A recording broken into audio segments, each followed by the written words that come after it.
Bos días a todas e todos. A verdade que en primeiro lugar, pois quero darvos a benvida en nome de APN Galicia, pois a todas as persoas que estades hoxe aquí e sobre todo, pois agradecervos a boa acollida que tivo, pois cando vos plantexamos este seminario web. Realmente, pois, tanto por parte das profesionais das organizacións do terceiro sector de acción social, como os profesionais da Xunta de Galicia, tamén concellos e colexios profesionais que ao final sodes os que hoxe estades pois aquí presentes connosco. Un dos obxectivos deste seminario é algo que nos caracteriza na EAPN, pois é que nos podamos coñecer e que nesa parte de coñecemento non nos permita pois ir sumando esforzos e seguir aportando e colaborando pois para intentar mellorar non a situación que vamos a ir vendo a continuación de pobreza e exclusión na que se atopan pois as familias monoparentais en Galicia. Quero tamén dar as grazas polo seu apoio á Consellería de Política Social, máis concretamente á Dirección Xeral de Inclusión Social e á Dirección Xeral de Familia, Infancia e Dinamización Demográfica. Hoxe nos acompaña a súa subdirectora, Cristina Blanco, e tamén, dun xeito, pois, bueno, con especial cariño, a presenza das nais que aquí estades, pois Carmen Flores, presidenta da Federación de Asociacións de Nais Solteiras, a Inma Alonso, presidenta da Asociación de Familias Monomarentais, que realmente levades moitos anos defendendo os dereitos das familias monoparentais. A súa presencia hoxe aquí nos vai axudar a ter un contexto, digamos, unha mirada do contexto, tanto do que está acontecendo no marco autonómico como no marco estatal. Este seminario web non xurde da nada, non é algo que empecemos hoxe, ni moito menos, senón que é un seminario que xa provén dun traballo que se fixo pois, no ano 2019. Naquel momento que coñecemos pois, a Inma, empezamos a traballar en construir entre todas pois, un primeiro documento de medidas de apoio pois, para as familias monoparentais. Froito daquel seminario, xurdiron medidas que se incorporaron na Lei 5/2021 do 2 de febreiro de impulso demográfico. Especialmente quero mencionar pois, a creación dun rexistro específico de familias monoparentais e un plan de apoio. É verdade que naquel momento, con moita ilusión e con bueno, con dedicación e traballo, pero que sí que 4 anos máis tarde, pois con un pouquiño menos de ilusión, pois porque a Lei de Impulso Demográfico non se cumpliu. Ben é certo non que recentemente sí que se van avanzando na creación dun rexistro para a presentación dun borrador de convocatoria para a solicitude específica de certificados de familias monoparentais. O contexto estatal, a situación é moi similar á da comunidade autónoma, cun horizonte pois, bastante incerto na aprobación da Lei de Familias. Toda esta situación, tanto no contexto autonómico como no contexto estatal, pois ao final recae na situación de pois máis de 35.000 familias monoparentais galegas que se atopan en situacións de risco de pobreza e exclusión social. E coido que algo que é importante que non esquezamos, que detrás desas familias ou dentro desas familias existen nenos e nenas e adolescentes, o que require pois, medidas emerxentes e rápidas e áxiles que podan ter un impacto. Con este escenario, dende a APN, a Plataforma de Infancia de Galicia, pois o que quixemos foi recuperar aquel informe que se redactou no ano 2019 e actualizando, priorizando nas medidas que son máis urxentes e máis factibles. Hoxe vos vamos a presentar o informe Propostas de medidas urxentes de apoio ás familias monoparentais.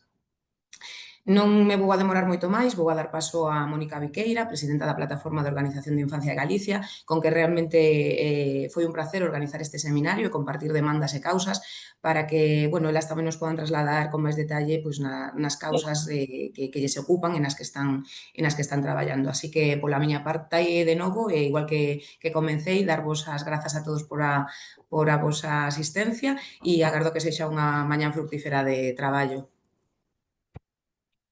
Pois gracias, Ana. Eu tamén quero, bueno, empezar dando bon día a todos os presentes, agradecer que te dades decidido a dedicar estes minutos esta mañán, non, para conocer este traballo que impulsamos dende APN e a Plataforma de Organizacións de Infancia. Ao final, a participación de tanta xente non é un sinal claro, non, pois do interese non que temos compartido en avanzar en cara a unha Galicia, digamos, máis xusta, igualitaria e tamén sensible pois coas distintas realidades familiares.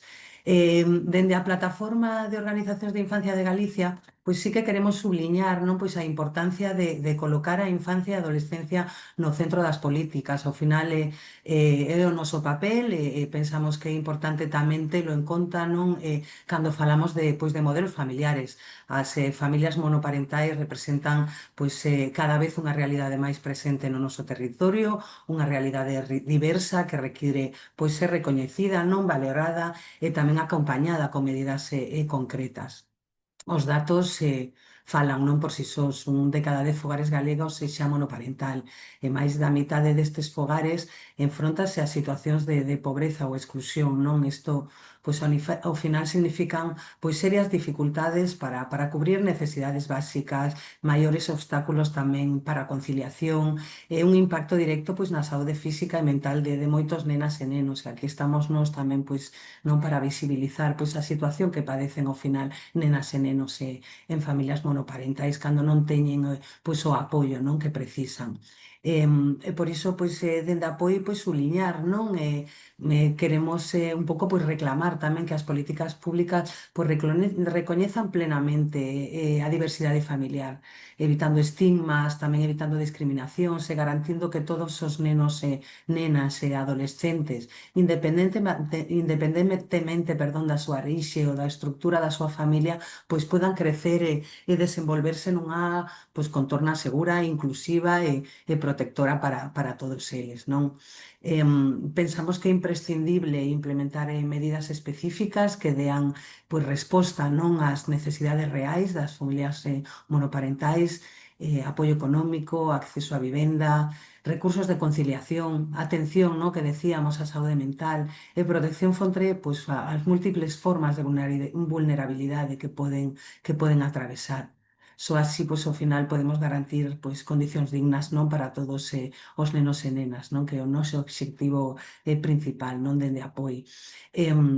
O documento que pois, presentamos pois xa decía Ana, recolle propostas pois, elaboradas conxuntamente con EAPN. Aí tamén agradecer ás compañeiras de EAPN pois, ternos tido en conta non pois, para poder participar neste documento e para poder tamén pois, recoller esa visión que temos de apoio e que, como sabedes, pois, se centra pois, na defensa dos dereitos da infancia. Non? Tratase este documento dun chamamento claro á acción que aspira pois, a mellorar a calidade de vida das familias, das nenas, dos nenos e, sobre todo, pois, para garantir os seus propios dereitos. Agardamos ao final que estas recomendacións, bueno, pois podan terse en conta, podan servir de guía, podan inspirar, non, as políticas públicas do noso goberno autonómico. Dende apoio, pois, tamén queremos reiterar a nosa disposición para colaborar e para avanzar conxuntamente en todos estes retos que temos por diante. Tampouco quero roubar máis tempo porque o interesante ven agora. Si, por suposto, agradecer pois, a todas as persoas presentes, a todas as persoas que participan representando pois, as distintas entidades e, por suposto, tamén as administracións non? Que estexan aquí presentes xa é un moi bo síntoma. Así que, vaya, que sin máis deixo paso ás miñas compañeiras que presentarán o informe grazas de novo. Grazas, Inma, grazas, Mónica e Ana. Bueno, pois comezamos, entón, bueno, primeiro do seminario era que queríamos ter un contexto da situación na que partimos, tanto a nivel estatal como un pouquiño a nivel galego. Con o cual, bueno, pois quixemos traer a dúas expertas, as que, bueno, comentaba Ana ao principio, a presidenta, que no 2019, históricamente as tasas de pobreza e exclusión en familias monoparentais están disparadas, non é de agora, pensa desde o 2015, 16, 17, nos primeiros informes sobre o estado de pobreza xa salía este dato a nivel estatal, é dicir, que había un problema grave, gravísimo, deste casi 50% de familias que están en pobreza. E daquela decidimos, bueno, pues facer este seminario, un seminario moi completo, no que fixemos un documento amplio de medidas, de un montón de medidas posibles para favorecer a familias monoparentais, posiblemente estuverades varias de vos, entre a administración, da universidade, e aí foi un seminario agridulce, bueno, agrio porque en 2019, pois, algunhas medidas se puseron en marcha, a lei de impulso, pero non se puseron tanto como nos gustaría, pero foi dulce no sentido que foi a oportunidade, agora vou a cambiar a castellano para que se me entienda bien el piropo, foi unha oportunidad de, bueno, pues de conocer a Carmen Flores, a conocer cómo ocurre en este tercer sector. Y al final cuesta, pero siempre las personas se organizan y las personas luchan por sus derechos y encuentras premios Nobel ocultos por medio mundo. Pues ahí conocimos el primer trabajo de a Carmen, el primer trabajo que estaban haciendo en la Federación, en aquel momento Federación de Madres Solteras. Ya me dirás si sigue siendo el nombre así o ya es oficialmente Red Estatal de Familias Monoparentales, que es una duda que tengo. Y ahí Carmen pues dijo, como venía ese seminario, dijo, hay una chica en Noya que es muy lista, muy espabilada, si no se decide, a ver si la puede, porque está agobiada con los chavales o tal, pero esta vale, esta chica si pudiera hacer algo. Entonces, básicamente le hicimos una encerrona a Inmaculada Alonso en ese seminario. Y bueno, pues empezó en el 2019, llevó un tiempo necesario de reflexión, de ver cómo querían hacer la Asociación Galega de Familias Monoparentales. Y bueno, hoy Fagamos es una realidad, con lo cual es para mí una bueno, de las mejores noticias que tenemos. Así que, bueno, pues nada mejor que dejaros con Carmen y con Inmaculada Alonso, Carmen, presidenta de la PAMS, Inmaculada Alonso, presidente de Fagamos, Selección Galega de Familias Monoparentales, para que nos cuenten un poco una visión de cómo está la situación a nivel estatal y después una visión más cercana desde las propias familias, que ya sabemos que también habéis asistido también varias de las madres que estáis en Fagamos y en otro tipo también estáis aquí. O sea que, bueno, es también una responsabilidad añadida. Así que, nada, Carmen, cuando quieras. Gracias. Pues muchas gracias, José, por tu presentación, por tu ánimo. Y es verdad que nos conocimos en Galicia e Inma en el 2018 vino cuando hicimos nuestro primer congreso, porque veníamos haciendo jornadas y en el 2018 dijimos, esto tiene que ser a lo grande. Inma cogió sus maletas y se vino directamente ella sola y se emocionó tanto que, vamos, yo la arropé y le dije, hay que hacer una asociación en Galicia. Y a partir de ahí, pues bueno, lo que ya conocéis, ¿no? Y bueno, es verdad que la federación llevamos desde el año 94, o sea, 31 años, ¿no? Trabajando por el reconocimiento de las familias monoparentales. Nosotras hablamos de monomarentales porque hay un 83% de familias que están encabezadas por mujeres y aunque muchos lingüistas y políticos nos dicen que esa palabra no existe, tampoco existía monoparental. Y que parental viene de pariente y no viene de padre, vale, pero es nuestra manera de visibilizar que hay un sesgo de género importante y que quizá estemos así porque el 83% de las monoparentales somos mujeres. Lo dejo ahí, ¿vale? Entonces, bueno, yo venía a poneros un poco en contexto y a contaros cómo está la ley de familias a nivel estatal. Ya llevamos mucho recorrido porque nosotras lo que queríamos era una ley de familias monoparentales propia, no una ley de familias. Pero nos subsumieron en el gobierno, dijeron, estáis subsumidas. Y ahí aprendí lo que significa estar subsumida. Es decir, en la retaguardia, ¿no? de la ley de familias. Es verdad que teníamos un capítulo propio, pero ni siquiera se habla de familias monoparentales, sino de situaciones familiares, ¿no? Cosa que nos va un poco como cabreando, ¿no? Y bueno, es verdad que llevamos trabajando muchos años desde la legislatura anterior. La ley estuvo a punto de salir en julio de 2024, ¿no? El año pasado. Y se quedó, no, de 2023, y se quedó a las puertas por cambio de gobierno. Y bueno, al final esto una vez más nos dice que estamos a la cola, ¿no? Estamos a la cola. Hemos trabajado mucho en el anteproyecto y en el proyecto de ley nos hemos unido, excepto con vos, con todos los partidos políticos, también los minoritarios, porque para nosotras un voto es esencial, ¿vale? Cuando nos escuchan los políticos hay bastante consenso, en entender nuestra situación, y los datos ya los tenéis. Traía una presentación, pero es que los datos ya los tenéis. Ya sabéis que hablamos más del 50% de situaciones de pobreza y exclusión en nuestras familias, y que duplicamos en tasas de pobreza a las familias biparentales, ¿no?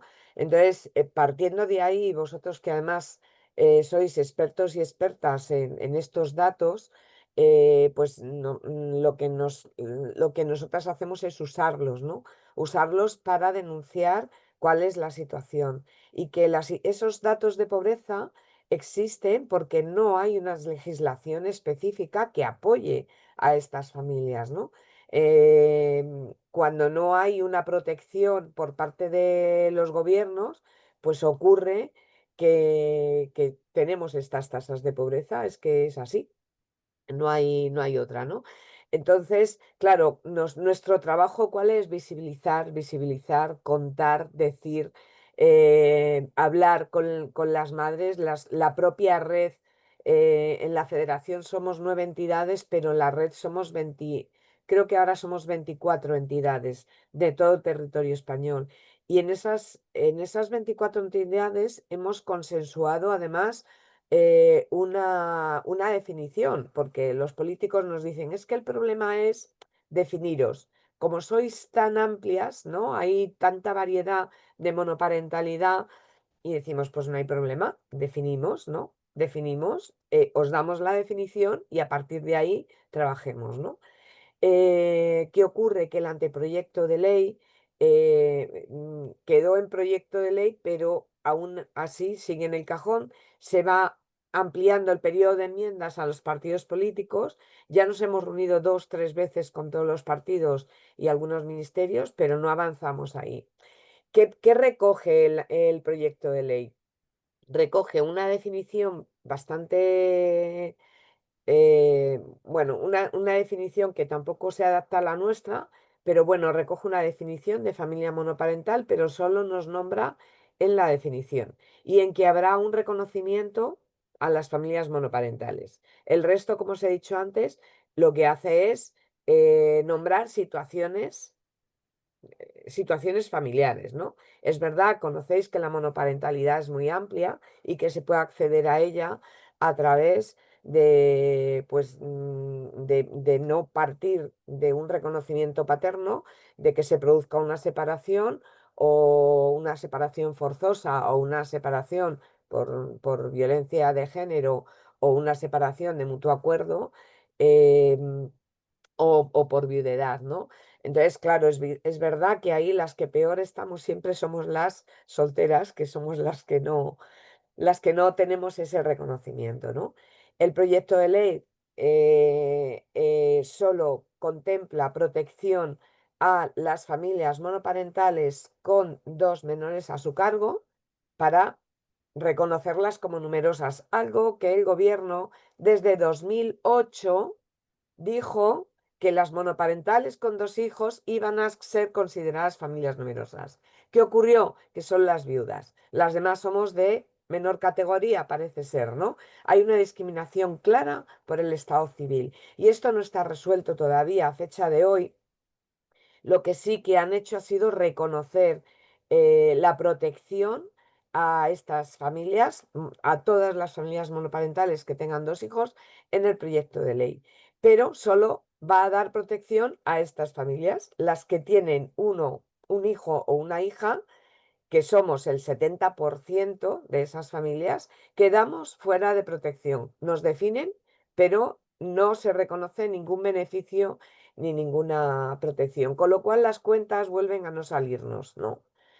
Hay otra cosa que pedimos también, que no está incluida en el proyecto de ley, y es que se reconozca, o sea, los baremos, ¿no? Entendemos que tiene que haber baremos para que puedan dar ayudas, ¿no? Pero en esos baremos se contempla la renta per cápita, cosa que a nosotras nos perjudica gravemente, porque se divide la base imponible entre el número de miembros de la familia, y evidentemente ante un mismo salario con un menor a cargo, dividimos entre dos. Nuestra renta per cápita parece mayor, porque una familia biparental dividen entre tres, va a salir siempre menos, ¿no? Con lo cual los accesos a las escuelas infantiles, a los centros educativos, a los centros universitarios, o a cualquier otro tipo de ayuda, pues eso nos perjudica porque, bueno, pues se habla de la renta per cápita y eso a nosotras nos deja fuera. Y otra cosa importante que pedimos que se reconozca en la ley, que no se ha reconocido, es la unidad de convivencia. Se habla por tradición o porque así lo establecieron en su momento. Perdón, perdón un segundo, que es que me viene...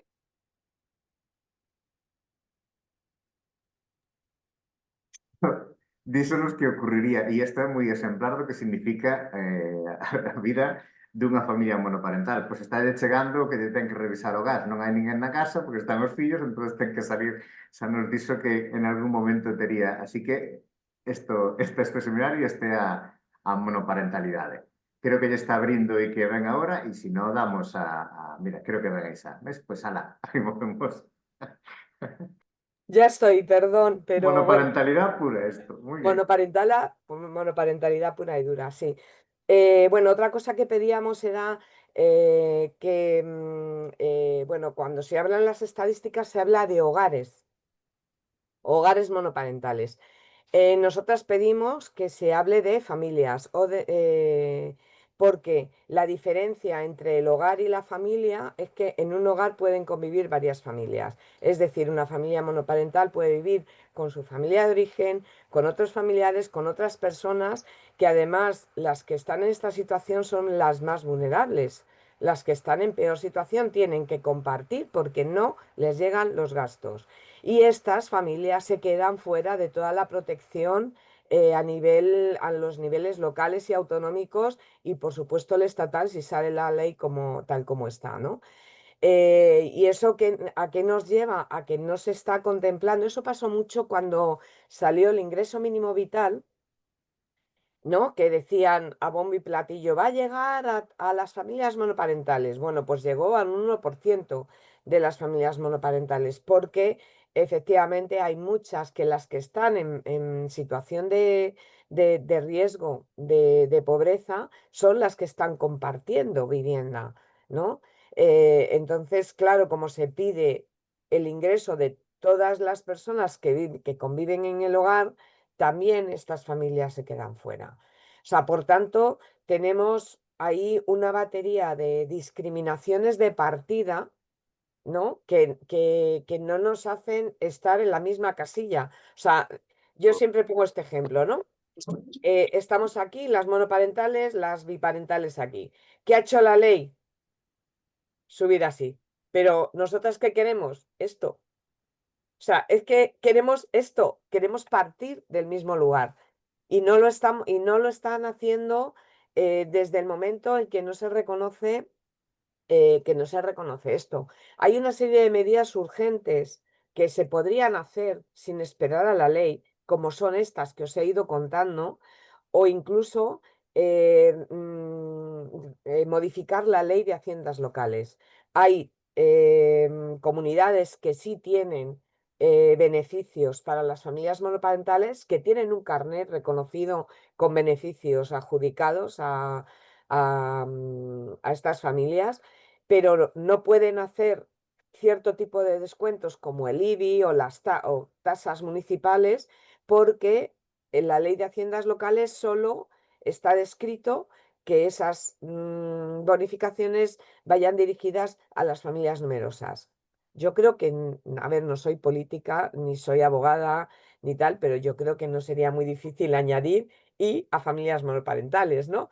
Puesto que en esas comunidades ya está definida la monoparentalidad, ¿no?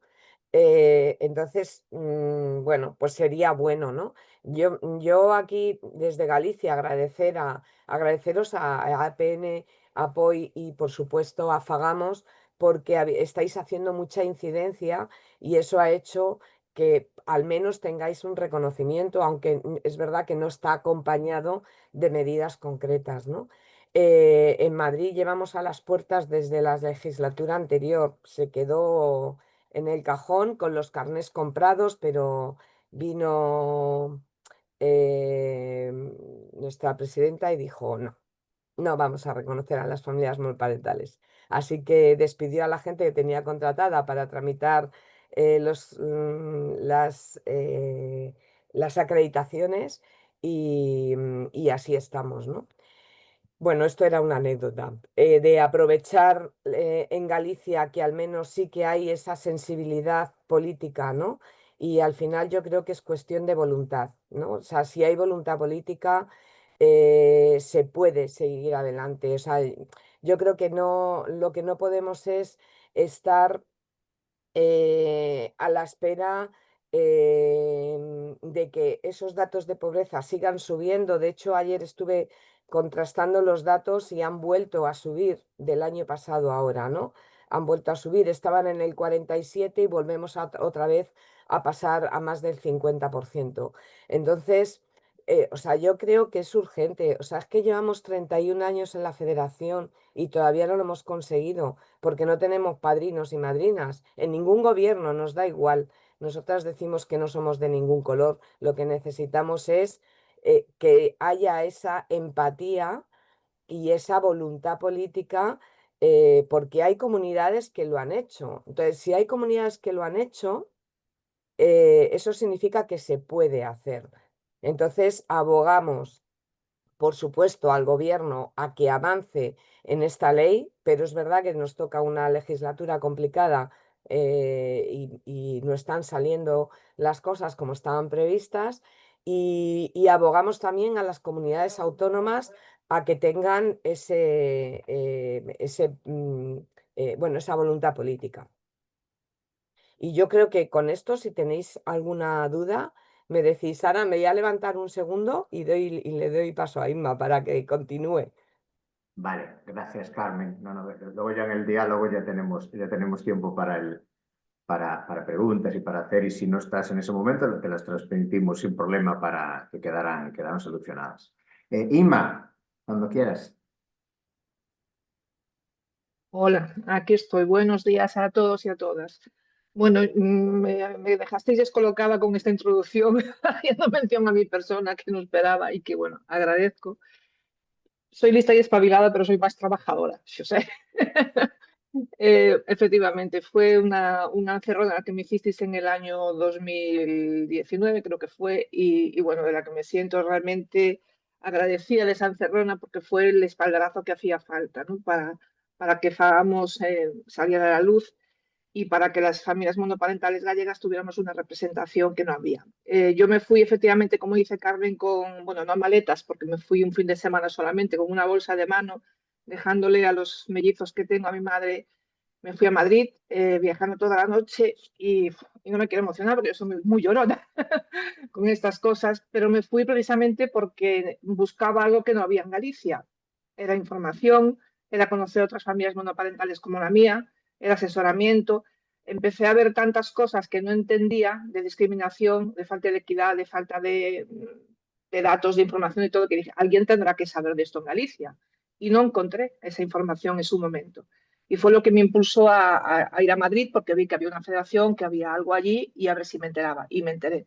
Y es muy gracioso porque Carmen dice que me emocioné cuando llegué allí. Claro, me emocioné porque vi que había un mundo posible donde las familias monoparentales estábamos representadas, podíamos estar en un congreso como aquel que había y había una sala al lado para dejar los carritos de los bebés. Y cuando llegué allí me emocioné porque encontré lo que aquí no teníamos, ¿no?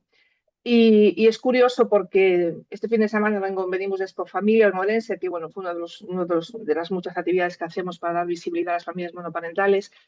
Y este fin de semana llegaban madres llorando a Expo Familia, todavía con la misma situación que yo viví en su momento, sintiéndose reconfortadas de encontrar que había una entidad que podía escuchar y podía entender lo que estaba pasando, ¿no? Entonces, bueno, es un poco el sentido de nuestra asociación. Bueno, me voy a meter en materia y yo sí tengo una presentación preparada. Vamos a ver si puedo compartir.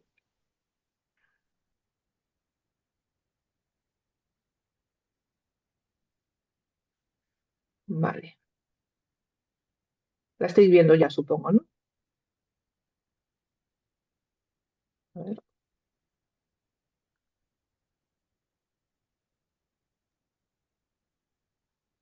Sí que la vemos, ¿eh? Sí. Sí, a ver, que estoy aquí, me pierdo yo con tanta pantalla. Que no encuentro el botón de compartir, de presentar. Ok, ahora sí, ¿no? Ahora sí. Ok, bueno, pues yo voy a hacer primero una pequeña, aunque bueno, muchos de vosotros soy consciente de que ya tenéis esta información, pero también entiendo que habrá algunas personas que no estén demasiado familiarizadas con la evolución en materia legislativa que afecta a las familias monoparentales en Galicia. Em, la primera mención a las familias monoparentales en la legislación gallega es del año 2011. Aparece en la Ley de Apoyo a la Familia. Bueno, voy a pasar ao galego, si no, no me. Na Lei de Apoio á Familia e a Convivencia de Galicia deste ano, donde se recoñece por primeira vez as familias monoparentais como familias de especial consideración. É dicir, xa van 14 ou 15 anos nos que temos as familias monoparentais este tratamento, este recoñecemento. Este recoñecemento como familias de especial consideración, a lei o que contempla é que nos posibilita ter trato preferente nos ámbitos educativo, formativo, vivenda, ocio, tempo libre, cultura, novas tecnoloxías, transporte público e tributario. E ademais menciona esta lei do 2011 o acceso preferente a axudas económicas na educación infantil dos nenos e nenas de 0 a 3 anos que pertenzan ás familias monoparentais. No 2021 avánzase e xurde coa Lei de Impulso Demográfico a ampliación da definición de familia monoparental, que veremos a continuación. E, ademais, esta lei establece o mandato da creación do Rexistro de Familias Monoparentais Galegas cunha data, que a data que se recollía era que fose antes do 18 de agosto de 2021, e o obxectivo deste rexistro sería determinar os requisitos e os medios de acreditación de dita condición. E tamén recolle o mandato de aprobar un plan de apoio ás familias monoparentais antes do 2 de 2022, coa finalidade de mellorar a atención e a cobertura social das nosas necesidades. Evidentemente, esta situación que recollía esta lei non se está dando. Como sabedes todos, hai un retraso tanto na creación do rexistro como na aprobación do plan de apoio, pero non só isto, sino que o recoñecemento da lei do 2011 de familias de especial consideración tampouco se está a aplicar como se debera e pasaría a desenvolver un poquinho máis adiante. A legislación galega fai outras mencións transversais, como a que se recolle en materia de igualdade no Decreto Legislativo 2/2015 12 de febreiro, donde di que a Xunta de Galicia dotará dentro das súas competencias as medidas conducentes a favorecer en condicións de igualdade entre mulleres e homes a inserción social das mulleres en situación de exclusión que estean a cargo de familias monoparentais. Tamén aparecen unha serie de mencións diseminadas de diversa natureza e que estas veñen recollidas en distintos textos que teñen que ver con ese recoñecemento de familias monoparentais como de especial consideración en Galicia, pero que están, como digo, moi diseminadas e que son un pouco como irregulares, non? Non todos os documentos donde deberían aparecer se aparece esta mención, pero por mencionar algúns, por exemplo, pois nos que fan referencia á adxudicación de prazas nas escolas infantís e casas niño, na concesión de axudas como a tarxeta de benvida ou bono concilio familia, nas axudas para a conciliación da vida familiar e laboral, na solicitude de prazas nas residencias de tempo libre, na exclusión de mobilidade forzosa que recolle a Lei de Empleo Público de Galicia e tamén algúns procedementos de axuda de acceso á vivenda. É dicir, que pasa con isto? Ese recoñecemento como familias de especial consideración, como digo, sí que produxe algún tipo de avance e que non temos algún tipo de ventaxa, pero dende logo dista moito de que haxe unha equidade e entre todas as familias de especial consideración. Nós sempre facemos como referencia as ventaxas que teñen as familias numerosas, que son tamén familias de especial consideración, fronte as que temos as familias monoparentais galegas. E con isto quero facer un inciso que moitas veces se interpreta como que nós queremos quitar algo ás familias numerosas ou que, non, sencillamente o que estamos propoñendo e exixindo que exista esa equidade, que non haxa discriminación entre os distintos tipos de familias recoñecidas como especial consideración. De feito, isto non é unha desigualdade histórica, sino que recentemente, e cada día, cada ano, atopamos novas medidas de apoio ás familias nas que as familias monoparentais seguimos excluídas. Por exemplo, ano pasado, melloráronse unhas bonificacións fiscais que xa tiñan as familias numerosas e que non temos as familias galegas, as familias monoparentais galegas, e o ano pasado aínda se melloraron para as numerosas e nós estamos metidas no saco do resto de familias sin que se este respetando esa especial consideración. Outros exemplos, agora se me foi o santo ceo, que iba a dicir, non lembro agora, xa vos diré despois. Que entendemos por familia monoparental en Galicia? Bueno, pois en Galicia se considera familia monoparental o núcleo familiar formado por unha única persoa proxenitora e os fillos e fillas ao seu cargo. E unha cousa que a nos molesta especialmente é que é un requisito imprescindible non convivir con outra persoa coa que se manteña unha relación análoga conxugal. Nós cada vez que temos que acreditarmos temos que firmar un papeliño, un certificado, unha declaración xurada ou responsable que di que nós non convivimos con outra persoa coa que se manteña unha relación análoga conxugal. Aquí vemos outra discriminación porque, por poñer un exemplo, cando unha persoa viúva se lle recoñece ou se lle pasa unha pensión por viuvedade, ninguén lle fai asinar todos os anos que non convive con outra persoa coa que manteña unha relación análoga conxugal. Por que as familias monoparentais sí? É dicir, unha familia monoparental que, por exemplo, este no libro de familia solamente unha persoa proxenitora, na que a declaración da renta xa unha soa persoa proxenitora, na que se entrega un certificado negativo de rexistro de parellas de feito, na que se entrega un certificado de empadronamento onde solamente está a persoa proxenitora cos seus fillos e fillas. É preciso que se entregue esta declaración xurada. Nos consideramos que, aparte de ter un tinte e un componente machista clarísimo, hasta resulta anticonstitucional. E isto pensamos que é unha das cousas que é necesario mudar. Ben, teñen ademais a mesma consideración que fillo ou filla a efectos de definición de familia monoparental as persoas tuteladas ou acollidas polo único proxenitor ou proxenitora e o concibido ou a concebida sempre que mediante a aplicación desa asimilación se obtivese maior beneficio. Como se pode acreditar ou como se acredita o certificado de familia monoparental en Galicia? Pois hai 3 supostos que se acreditan. As persoas que afrontan a maternidade ou a paternidade en solitario, as familias formadas por unha persoa viúva e os seus fillos e fillas, e as familias formadas por un pai ou unha nai que queda a cargo dos fillos ou das fillas sen que haxa custodia compartida. Este punto para nós tamén é un pouco conflictivo, por decir de alguma maneira.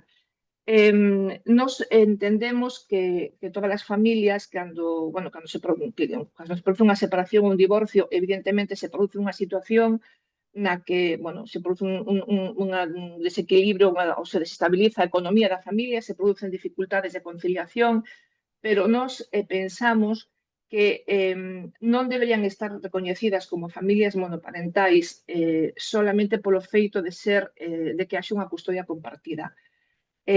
Porque eses nenos e nenas, sempre cando a outra persoa proxenitora este atendendo as súas obrigas económicas e de cuidado, eses nenos e nenas teñen realmente unha segunda persoa proxenitora que se fai cargo das súas responsabilidades. Entonces, ao noso punto de vista, e isto é Galicia, creo que é a única comunidade autónoma que está acreditando a familias monoparentais só con esta condición de que haxa custodia compartida, pensamos que perxudica, porque o que está facendo é que genera confusión entre o que é a monoparentalidade real, non? E nos estamos atopando con moitas dificultades ás veces, sobre todo porque a nivel estatal non se está recoñecendo así, nos estamos encontrando con dificultades e con confusión e con incluso a sensación de que monoparentalidade hoxe en día é todo, non? E socialmente isto xenera, pois eso, como digo, moita equivocación, e sobre todo tamén a sensación de que, todo o mundo está como pedindo axudas, non? A idea que se xenera é esta. Aquí ahora todo o mundo é monoparental, todo o mundo pide axuda e se asocia a certificación con isto e non é a realidade, non? Ben, o rexistro de familias monoparentais xurde en xullo 2021, abres unha consulta previa ao decreto que inicialmente ia regular o rexistro, pero que finalmente paralizouse ao aparecer o proxecto de lei de familias estatais, non? E despois, posteriormente, en maio de 2025, anunciouse a creación do rexistro de familias monoparentais publicándose no portal de transparencia da Xunta un proxecto de orden polo que se establece e se habilita na sede electrónica ese procedemento de solicitude de certificado de familia monoparental. A Xunta informou de que con esta nova orde íbase a activar o sistema de rexistro de familias monoparentais de Galicia e que habilitouse un trámite de información pública xeral no portal de transparencia da Xunta, no que participamos, Fagamos e a PN Galicia, entre outras entidades, facendo as nosas achegas, non? O certo é que desde este anuncio de maio de 2025 de que se activaba este sistema de rexistro non houbo máis avances. Estamos un pouco á espera de ver o que acontece. Vai aquí ahora mesmo representantes da Xunta da Dirección Xeral de Familia a ver se nos teñen algunha novidade que contar neste sentido. Polo tanto, na actualidade realmente non hai un rexistro como tal de familias monoparentais en Galicia. Esa nova orden plantexaba uns cambios que o que se supón é que se vai a crear un procedimento específico para solicitar o certificado de familia monoparental, porque ata agora se facía a través dun procedimento xenérico. Supónse tamén que vai traer como ventaxa que non será necesario presentar o certificado nos trámites con outras administracións públicas, xa que estas poderán consultarlo directamente e iso simplificará o trámite. E tamén, en teoría, vai permitir obter datos para elaborar e difundir estatísticas sobre as familias monoparentais galegas, non? Que son imprescindibles para poder diseñar accións de apoio. Pero, sen embargo, e isto nos o trasladamos así nas nosas achegas a esa orde, hai moitas cousas que quedan fora desa nova orde. Queda fora a creación do título de familia monoparental. É dicir, hoxe por hoxe, o certificado é un papel, é un folio, que non ten máis entidade, por así decirlo, non? Mentres que as familias numerosas, por exemplo, teñen un título que, aparte, ao ser un formato digital, permite obter unha trazabilidade, permite realizar accións de apoio incluso a nivel de empresas privadas, porque facilita a lectura co código de barras que ten, ou, bueno, o sistema que ten, e todo eso facilita moitísimo. Lóxicamente, ti con un papel non podes ir a ningún lugar a cuantificar ou a calibrar para poder implementar medidas, non? Que podan apoiar ou favorecer as nosas familias. A orde tampouco contempla novas vías para poder probar a condición de familia monoparental e garantir que non queden fora familias que o son. Hoxe por hoxe, a definición actual de familia monoparental deixa moitos tipos de familias monoparentais fora. Pois, por exemplo, por poñer, mulleres que tiveron unha relación de parella hai anos, pero que non están desvinculadas completamente da segunda persoa prexenitora, pero esa persoa prexenitora figura no libro de familia porque no seu momento consideraron que ia ser mellor para as criaturas que fora así, e ora na práctica é que non poden obter non teñen un convenio regulador, non teñen un documento que acredite esa situación de separación porque realmente nunca estiveron casados, por exemplo, esa persoa, a progenitora, perderon o contacto con ela e non teñen forma de acreditar isto, non? Entón están quedando fora de poder certificarse. Mulleres migrantes que non teñen a documentación necesaria citada na nosa normativa e que son das máis vulnerables están tamén quedando fora, e outros supostos, non? Entón, nos abogábamos porque se creen esas novas vías que despois creo que Xosé desenvolverá un poquinho máis no informe, que permitan que ningunha muller monoparental quede fora dese recoñecemento. Despois, outra das principales reclamacións que facemos é que se amplíe o prazo de vixencia da acreditación. Sí que houve un avance nos últimos anos que anteriormente renovábase cada ano e agora ampliouse a 2 anos, pero claramente isto non ten ningún sentido, non? É dicir, mentras non cambien as circunstancias que deron dereito á acreditación, deberíase manter esa certificación e non ter a necesidade de renovar a cada 2 anos. A nosa proposta é que sea hasta que os fillos e fillas estén dependendo do pai ou da nai monoparental, non? Como pasa, por exemplo, coas familias numerosas. A eliminación da obriga de declarar non manter unha relación análoga conxugal tampouco está contemplada dentro desta orden. ni tampouco o establecemento das distintas categorías de familia monoparental, como antes mencionaba Carmen, non? De que unha clasificación análoga a que teñen as numerosas en familias de familias de categoría xeral ou especial.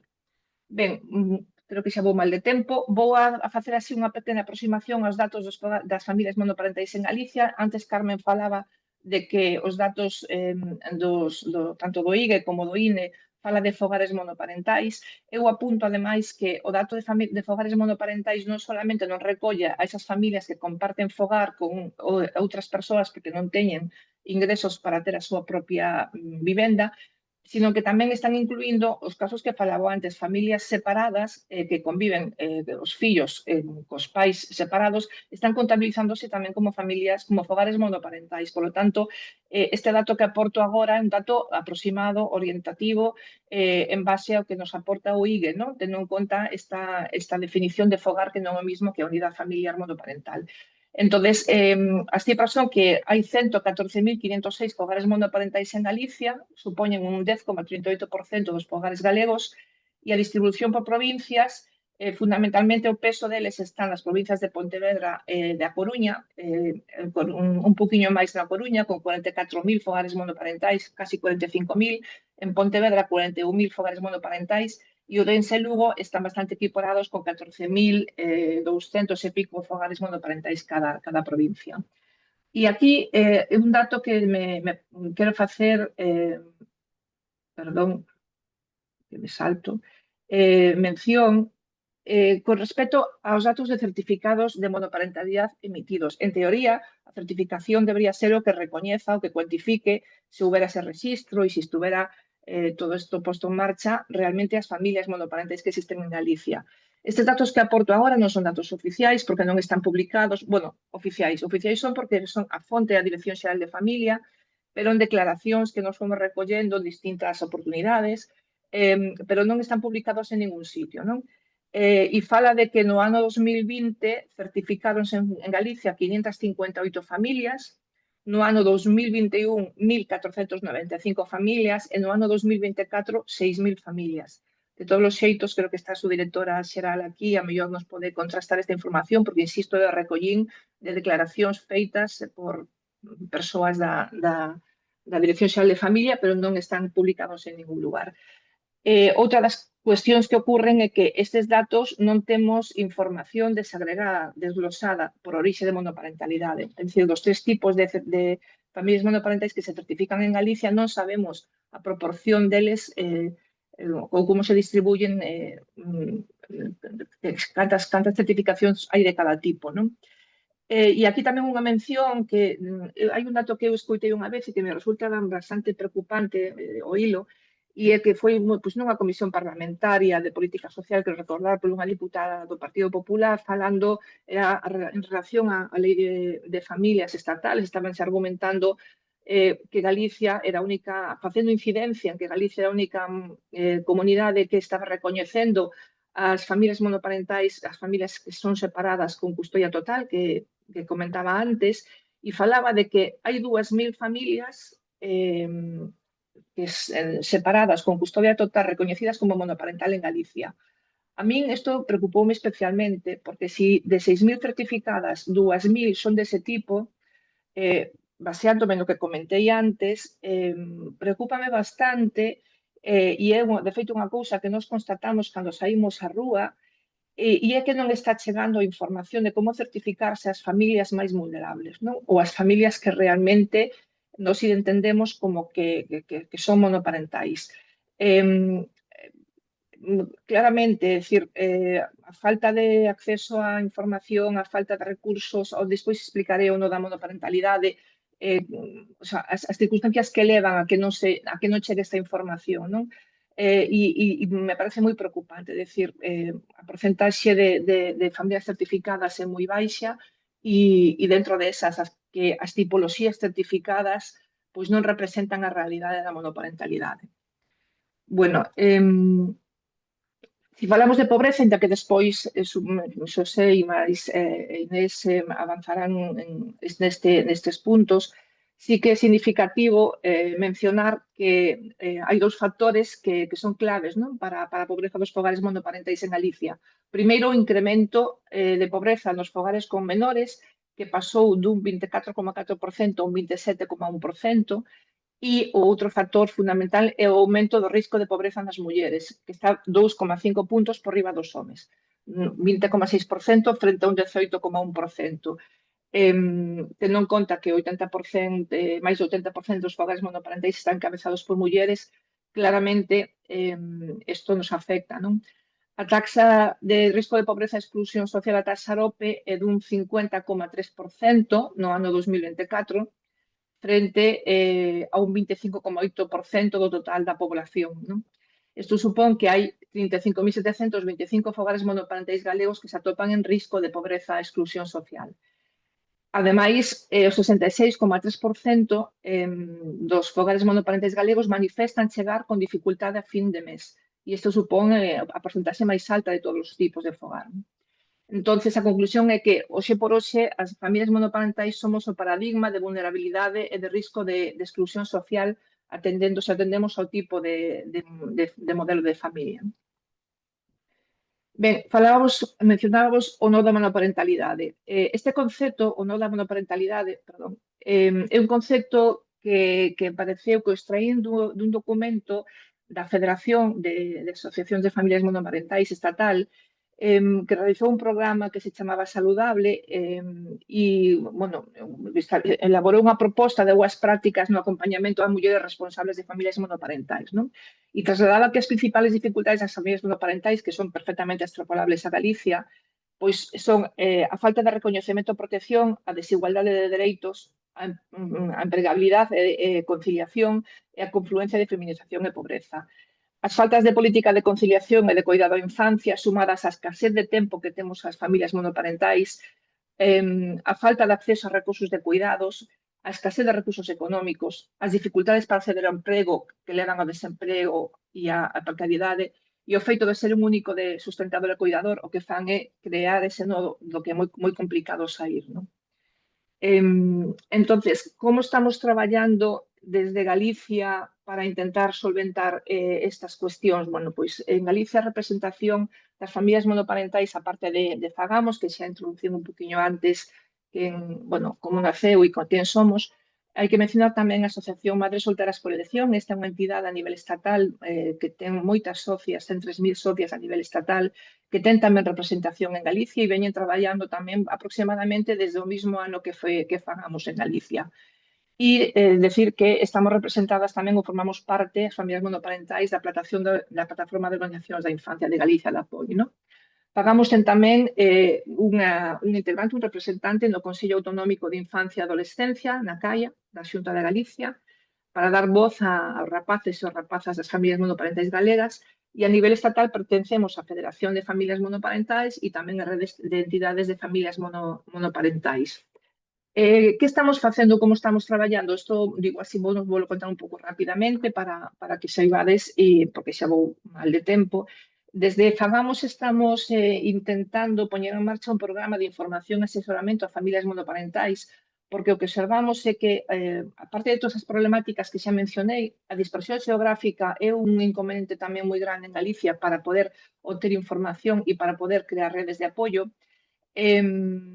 Esta escaseza de tempo que comentaba antes influye moitísimo tamén para que as nais monoparentais ou as familias monoparentais non nos poñamos en contacto nin accedamos a información. Entón, Fagamos está un pouco traballando nesa liña, non? Por unha parte, está intentando crear rede, poñer en contacto todas as familias monoparentais galegas e, por outra parte, intentar, como decía, pues, crear un programa ou unhas vías de información e asesoramento específico para familias monoparentais galegas, porque a atención se está brindando desde distintas entidades, pero dunha forma pois un pouco parcial, non? Atendendo distintas circunstancias que atravesan a monoparentalidade, como pode ser a pobreza, a discapacidade, a violencia de xénero, etc. Pero realmente non hai un lugar único enfocado, orientado á información e asesoramento das familias monoparentais, non? Que recolla un pouco todo isto que se está facendo en Galicia. Nós pretendemos, somos ambiciosas e queremos chegar a constituir esa ferramenta de soporte. Contamos co apoio da Xunta de Galicia, a Dirección Xeral de Familia, a través das axudas do IRPF. Este ano dounos unha pequena contribución que non sirveu máis que para crear un proxecto piloto para empezar a identificar, non, todas estas cuestións. Queremos identificar cales son os motivos, as necesidades das familias monoparentais, categorizalas, contabilizalas, saber por que motivo chegan a nós, e estamos nese traballo. Tamén, desde xa hai uns 4 anos, estamos realizando a través de axudas obtidas con plan corresponsables, accións temos un programa que se chama Corruchiños de Conciliación, no que facemos no verán accións de conciliación a través de uns talleres de informática na Coruña, tecnoloxías STEAM sería, perdón, informática, tecnoloxías STEAM. Na Coruña estamos facendo tamén actividades lúdicas para nenos e nenas, e este ano puxemos en marcha un piloto este verán que se chama Vai Tranquila, que é un servizo de atención e de cuidado aos nenos e nenas no fogar. E, bueno, pois é unha experiencia realmente dura, porque é moi complicado xestionar iso desde unha entidade tan pequeniña, pero conseguimos chegar a máis de 23 familias galegas a que estivemos prestando ese servizo de cuidado no fogar, non, durante este verán. E despois, outra cousa importante que facemos todos os anos, gracias á colaboración da Dirección Xeral de Familia, é unha xuntanza anual onde nos atopamos a todas as familias monoparentais galegas que queran chegar. Durante unha fin de semana está accesible a persoas socias de Fagamos, pero facemos unha xornada todos os anos de portas abertas no marco desa xuntanza, tamén para visibilizar e facilitar que se acheguen a nós as familias monoparentais de calquer punto de Galicia. Bueno, non quero tampouco roubar moito máis tempo, si decir que, bueno, percibimos que desde a Xunta de Galicia, desde logo, se están dando pasos para o noso recoñecemento, cada vez se nos vai tendo máis en conta, pero queda moitísimo por facer, como decimos tamén no noso programa de sensibilización que estamos levando por todo Galicia, non? E o que queda por facer basicamente é a equiparación, que, bueno, despois tamén se desenvolverá con máis detalle, a equiparación real con outros modelos de familia que sí, que están recoñecidos tamén como de especial consideración, non?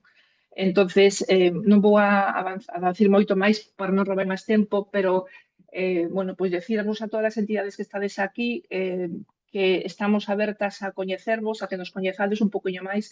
Pedimos disculpas porque somos moi novas en isto, moi novatas, e ao mellor falamos así, ou falo de xeito un pouco atropellado, desorganizado, pero sí que vos quero brindar pois eso, a nosa apertura total para que vos poñades en contacto con nos, para ver que cousas podemos facer en conxunto e para, por fin, dunha vez, que as familias monoparentais galegas teñan o lugar que merecen, non, e o recoñecemento que merecen.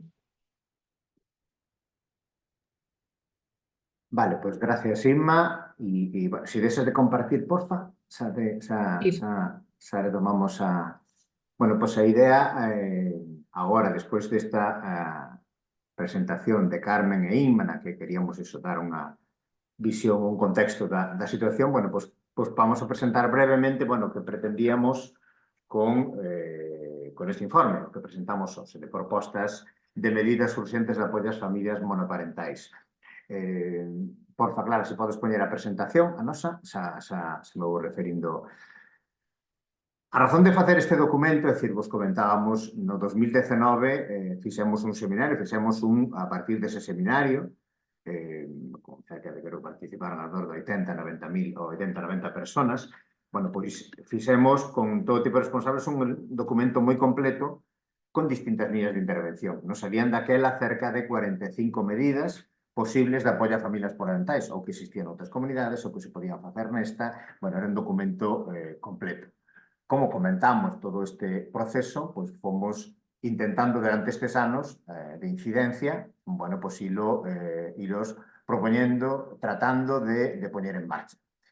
Saleu a Lei de Impulso Demográfico, con esta norma de decir de que en plazo se tiña que facer a actualización do rexistro e o plan de apoio, pero ao final, bueno, pues vemos que, aunque hai medidas, e como decía, se están dando algúns pasos dende a Xunta e dende ese tema de protección, si seguimos vendo, que os datos xa os acaba de decir Inma, por lo tanto non me vou referir a eles, tantos datos de pobreza en familias monoparentais, como despois o nivel de urxencia para afrontar a situación de pobreza vai máis lento do que nos gustaría. Co cal quixemos, pois, facer este documento tamén por unha, non ocorre só en Galicia, nos está pasando en todas as redes autonómicas, en bastantes, cambiou, a polarización política fai que cambien a veces o xeito de interrelacionarse entre administracións. Non é unha reclamación nosa constante das entidades sociais que algo que as propias persoas vulnerables ou en pobreza falan cando falan do ping-pong, é dicir, non soportamos cando entre dúas administracións, pois en vez de sentarse e entenderse e solucionar problemas, pois se dedican simplemente a señalarse co dedo. Bueno, pois é algo é habitual, o levamos pelesando continuamente. Hasta hai poucos anos, este nivel de polarización política, digamos que o nivel era ben, na loita política, perfectamente admitible. Eu boto a culpa ao goberno central a comunidade autónoma, a comunidade autónoma aos concellos, os concellos a comunidade autónoma, e, ao final, moitas veces as ONGs, as entidades, estamos no medio destas perezas. Pero certo é que nesta loita lexítima política entre diferencias políticas, pero eso non evita que se poidan facer actuacións. Poño, por exemplo, o caso, para min, paradigmático en Galicia. Se pode criticar no goberno de Alberto Núñez Feijóo, se pode criticar dende a Xunta a escaso nivel de implicación coas familias, con nenos e nenas e coa pobreza infantil, pero non se queda aí, sino que se fixo unha medida que sigue sendo a día de hoxe pioneira, como é a educación gratuita e universal de 0 a 3 anos. Unha medida que foi absolutamente pioneira no seu momento e que sigue sendo moi recoñecida en este momento e como un factor de simplificación, de reducción da pobreza e da pobreza infantil tamén. Bueno, pois este tipo de medidas ahora parece que só nos quedamos simplemente na acusación. E isto ocurre moito en outras comunidades pois ca lei de familias. Parece que coa lei de familias, como está paralizado, mentras tanto, non ten sentido facer nada nestas comunidades ou concellos. Bueno, pois iso é o que tratamos de evitar con este documento. Bueno, pois vamos a presentar aquelas medidas que, independentemente de que se aprobe ou non a lei de familias estatal, independentemente deses debates que ten que ser, bueno, pois que se poderían poñer en marcha. Vale? Por lo tanto, bueno, pois este documento trata de xeito breve de facer este tipo de actuacións. Por lo tanto, este documento primeiro fai unha introducción que é a que vos acaba de facer basicamente Inma, vale? Do que se entende por familia monoparental, a definición que a través da Federación de Familias Monoparentais e a FAMS se estableceu, por lo tanto, crearon unha definición do que é familia monoparental.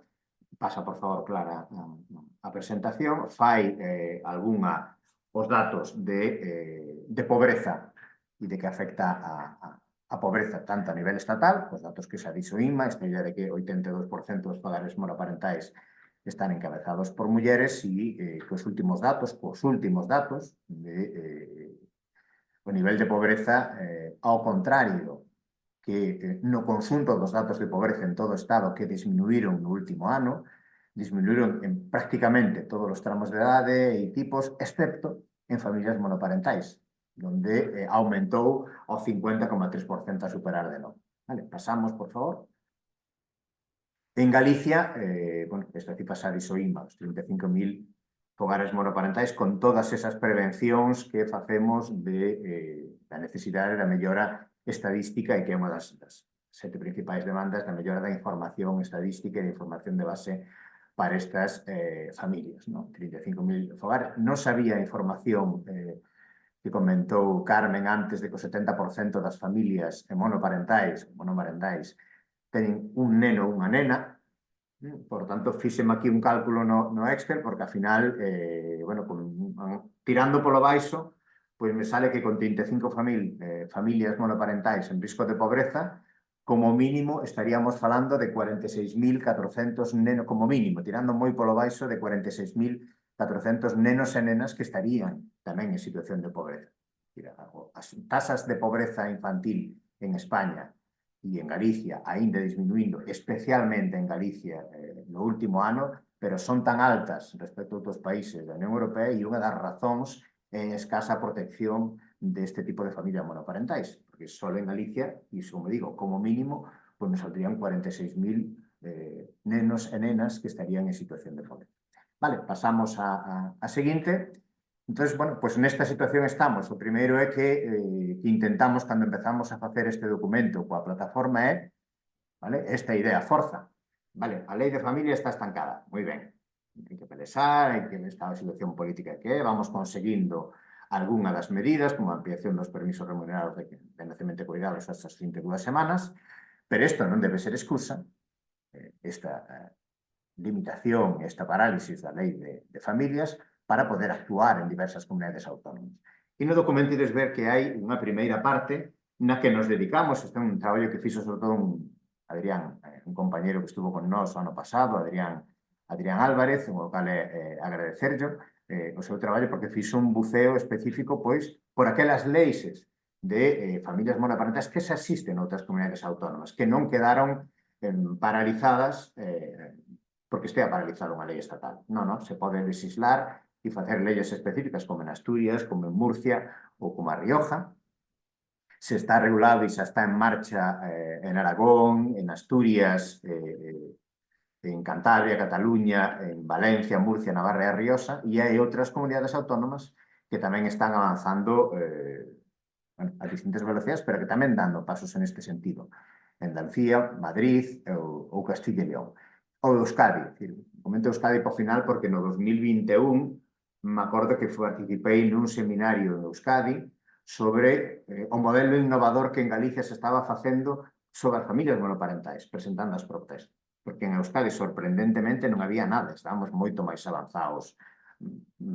E dicir isto en Euskadi, que como dixe unha directora xeral da Xunta de Llanos é como falar dun lonsano país nórdico, bueno, pues falar de Euskadi en rentas mínimas, en protección social, é un referente, pero no 2021 para nada, pero cando digo para nada é que non tiñan previsto absolutamente nada naquel momento de apoio a familias monoparentais. Ose, bueno, pues están en trámite como novos dun registro, están tamén facendo, decir que hasta, bueno, nos superaron ese. Por lo cual, bueno, esta era a idea e isto aparece en todas as normativas que afectan. Vale, pasamos para adiante.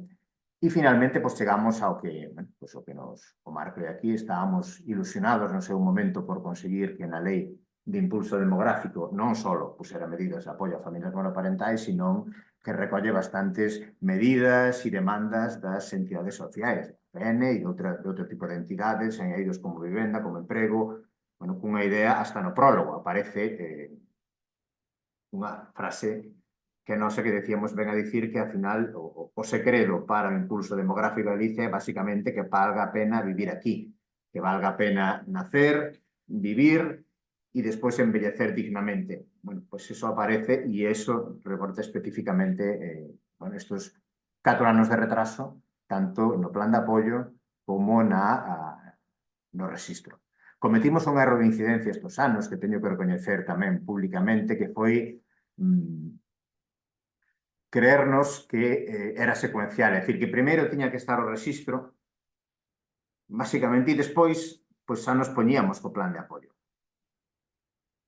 Cometimos ese erro de entender caer nesto a carga de traballo e o resto, cando a verdade o que tiñamos que ter feito é as medidas de apoio xa e, mentras tanto, unha delas o registro, non esperar os tramos da lei, porque con eso, bueno, creo que dende o noso punto de vista e dende o meu en concreto, bueno, pues ralentizamos un pouco a capacidade de incidencia e de actuar. De aí tamén a razón de ahora, bueno, pues non agardamos, non falamos de plan, de feito, senón que imos falar de medidas de apoio urgentes para estas familias. Vale, pois este é un pouco o marco do que pretende este documento que está entregado en 10 meses á Consellería de Política Social, que nos consta que ten o presidente da Xunta, que nos consta tamén que chegou ao Conselleiro de Facenda polo apartado fiscal tamén de recoñecemento, é dicir, nos consta que o estilo de incidencia que facemos a plataforma de infancia e de APN, desde lealdade e dende o nunca facemos encerronas e sempre facemos desde o respeto e información. Pero isto dispón deste documento de hai así 6-7 meses. Por tanto, ahora é a ocasión de presentarlo. Así que non me lío máis e vos deixo un pouco cas miñas compañeiras, con Clara de Vega, de APN, e con Inés Alpeiro da APOI para que vos presenten brevemente, porque este no documento presentar brevemente as 7 principais medidas, líneas de intervención que defendemos que creemos que se poden impartar de xeito rápido. Vale, Clara, gracias. Sonilo. Bueno, sí, creo que comezo eu. Empezabas ti, En perdón, realidad. Inés. Sí, perdón, perdón. Sí. Nada, gracias, Xosé, tamén Inma, porque sei que andamos así un pouco xustos de tempo, pero bueno, Inma adelantou tanta información que a verdade é que pouco hai que dicir nalgunha delas, non? A primeira medida é que se había adelantado tamén Ana, tamén comentou Inma e agora Xosé, é a necesaria creación dun rexistro de familias monoparentais. Este rexistro tería dous obxectivos principais. O primeiro sería determinar e establecer os requisitos e medios da acreditación de ser familia monoparental e o segundo sería o establecemento das categorías que se establecerán nesa acreditación. Tal como podedes ver na diapositiva, as categorías que estamos a propor sería a categoría xeral e a especial, que son as mesmas, non? As que teñen neste momento as familias numerosas.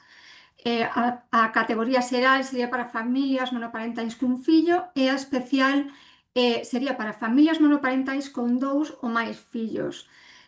Aquí, neste caso, consideramos importante que sempre que haxa un fillo cunha discapacidade superior ao 33 ou que o proxenitor tamén teña esa discapacidade, tería que contar con esa especial protección.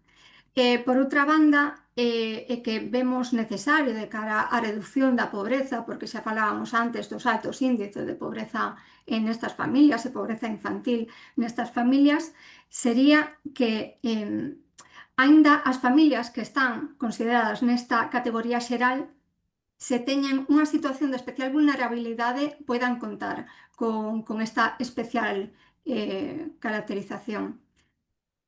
Outro punto que nos gustaría mencionar, xa volvo a repetir, que é o que comentou Inma antes, asegurar que o acceso a este rexistro sexa para todas as familias, que ningunha familia quede fora.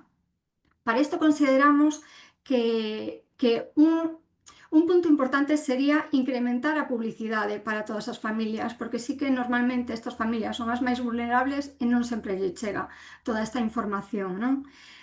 O segundo sería poder acreditar a condición de familia monoparental por calquera medio válido en dereito. Na actualidades comentábase que había datos públicos, pero non sabemos con certeza, que xa comentara logo se pode a subdirectora de Infancia, Cristina Blanco, se realmente eses datos son reais, se estamos chegando a todos, non temos fontes de verificación como para saber se estamos chegando a todas esas familias. No segundo punto que temos aquí sería facultar os servicios sociais comunitarios e recursos públicos de atención, como poden ser os centros de información á muller, para elaborar informes vinculantes que faciliten a certificación destas familias. Aínda que dende a Administración pois contan con recursos para certificar esta situación de monoparentalidade, ao non dispoñer estas familias da documentación xudicial específica exixida, en moitas ocasións quedan fora do sistema. Tamén o que soe pasar é que estas familias descoñecen os procesos e non se sinten cómodos con iles, por iso temos medo a que sigan quedando fora e todas estes recursos poden nos servir de axuda, non? Propoñemos que estes servizos poidan servir para identificalos, xa que contan con todos os datos, coa historia de vida de todas as familias e poden dar aviso delo e incluso axudar na súa tramitación. Se estamos aquí no tema de evitar a revictimación, consideramos que os centros de información á muller nos que haxa identificada unha situación de monoparentalidade cando hai un caso de violencia de xénero son moi importantes para garantir tanto un acompañamento axeitado que intente evitar a revictimación desta muller, como tamén velar polos dereitos dos fillos e fillas, que en moitas ocasións son os destinatarios directos desa violencia familiar, non? E, finalmente, comentar que a importancia que tenden esas entidades do terceiro sector, da acción social, de cara a acompañar en conxunto coas administracións a estas familias, que podan chegar a todas elas e a atención individualizada e centradas na persoa que soen dar. Na terceira medida, que xa comentaba tamén Inma antes, sería a equiparación dos beneficios das familias monoparentais ás familias numerosas. Aquí poñemos en alto que baixo ningún concepto competidoras. Que significa isto? Gustábamos entre a APN e a plataforma facer como ese inciso de cara a decir que non estamos dicindo que compitan as familias numerosas coas familias monoparentais, nin quitar algúns beneficios a unhas para darlles a outras, simplemente pois equiparar, non queremos que de xustiza que estas familias monoparentais pois podan equiparar todos os beneficios a estas familias numerosas. Sabemos que estas familias monoparentais xa contan con algúns beneficios, pero sí que é certo que quedan como moi cortos, non? Establecense sobre todo no ámbito do ocio, do tempo libre, da educación, pero pensamos que é fundamental que se equiparen a todos os que teñen as familias numerosas no eido das reduccións fiscais, beneficios de ocio e tempo libre, como comentaba, educación, vivenda, transporte, tasas e precios públicos municipais.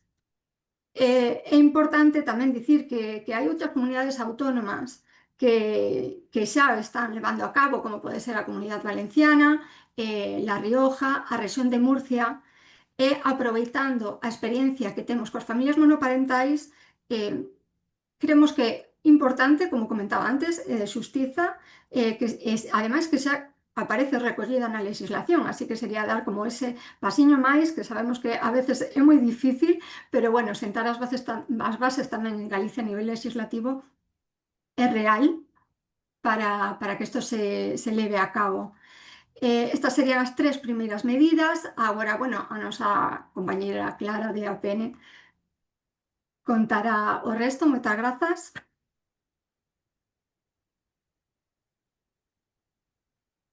Ola, bo día a todos e a todas. Bueno, pois seguimos coas medidas que propoñemos dende a APN e apoio. Bueno, antes agradecer as presentacións de Carmen, de Inma, de SSD e de Inés. Bueno, pois seguimos co punto 4, que sería a aprobación do plan, pero como vedes está tachado, porque igual o plan nos conformamos con as medidas, non? As medidas de apoio que propoñemos dende aquí as familias monoparentais para mellorar a atención e a cobertura social das necesidades destas familias, non? Neste sentido, pedimos que estas medidas den resposta á elevada taxa da poboación feminina, como xa comentaba Inma, non?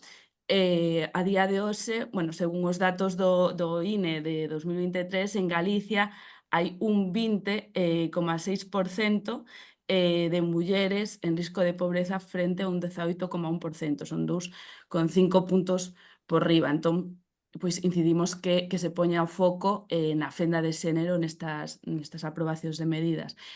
Por outra banda, contemplar unha estratexia con campañas de formación e sensibilización tanto nos centros educativos como nos profesionais de atención dos servizos sociais e comunitarios.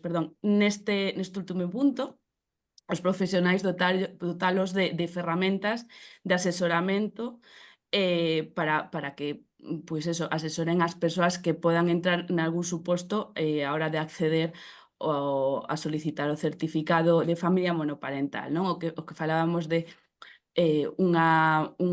facilitar o acceso de información á cidadanía.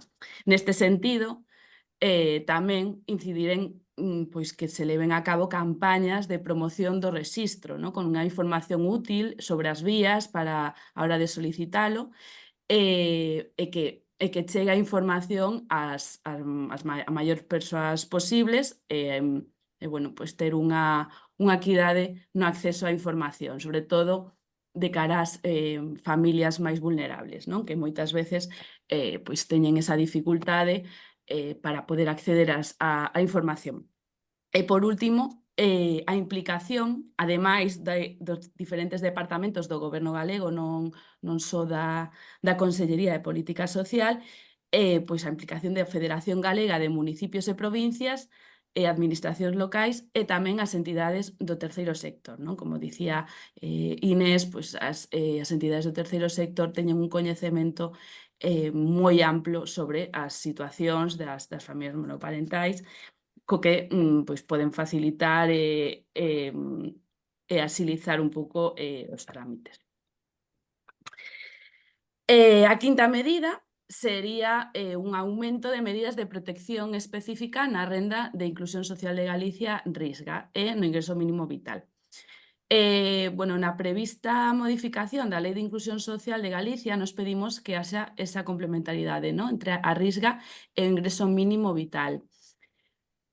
A día de hoxe, no que atinxe as familias monoparentais, na RISGA sí que hai unha consideración de situación de monoparentalidade no acceso, non? A solicitude da RISGA, pero nós pois pedimos que se aumenten unhas medidas de protección específicas. E a sexta medida sería apoio na realización dos estudos de diagnóstico e enquisas específicas dentro do Instituto Galego de Estatística. Como comentaba Inma, temos unha falta de datos tremenda das tipoloxías ou dos supostos das diferentes tipos de familia monoparental, as necesidades que teñen cada familia monoparental. Entón, esa ausencia de datos pois dificulta tamén deseñar unhas políticas públicas. Entón, nos pedimos pois eso, un apoio a eses estudos para facer un diagnóstico, detectar esas necesidades e poder palialas e mitigalas con políticas sociais concretas.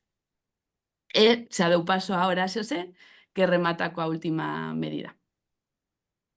Bueno, pois a última xa conecta con vos, a última é a de asegurar a interlocución, algo que xa existe, pasa que agora buscamos que sea a interlocución con a administración, entidades, terceiro sector e plataforma, pero que sexa efectiva, que sirva para algo, é dicir, xa, medidas de... Por lo tanto, aquí, tanto a relación coas plataformas como directamente coas entidades. E con isto conecto cunha seguinte diapo, que é unha das razóns de facer este seminario, como decía ao principio, moi rápido, 2 horas limitadas, non dá para facer online, non nos dá para facer unha dinámica de presentación, de coñecer, pero sí queríamos, e vos lo preguntamos na inscripción, bueno, queríamos coñecer iniciativas, porque está moito por facer, iniciativas que estén traballando con familias monoparentais. E, bueno, como sempre, que estamos na riqueza da cidadanía galega, cando se organiza, cando a sociedade civil ante unha problemática, pois intenta buscar solucións apoiadas ou non pola administración, pero aí, bueno, pois non deixa a min, polo menos, non deixa de sorprenderme. Vos las cito simplemente, logo, vos pediremos autorización despois do seminario para poñervos en contacto, bueno, para que coñecer, mandaremos isto e para que, bueno, pois, e facilitarvos desde a PEN e desde a plataforma de infancia que vos pollades xuntar ou facer algo máis específico, coñecerse, porque de Fagamos xa falamos, pero temos grupo de apoio á lactancia, a crianza, Alecría, en Santiago, que eu a confundía con Alecrín, non, Alecría, en Santiago, grupo de apoio, é dicir, en Fundación da Isadora Duncan, préstamos solidarios para familias monoparentais, Provivienda, ten tamén un programa de acceso a recursos residencial para familias monoparentais, programa de familias equiparar bonificacións ou prestación a familias numerosas de entidade, por que non?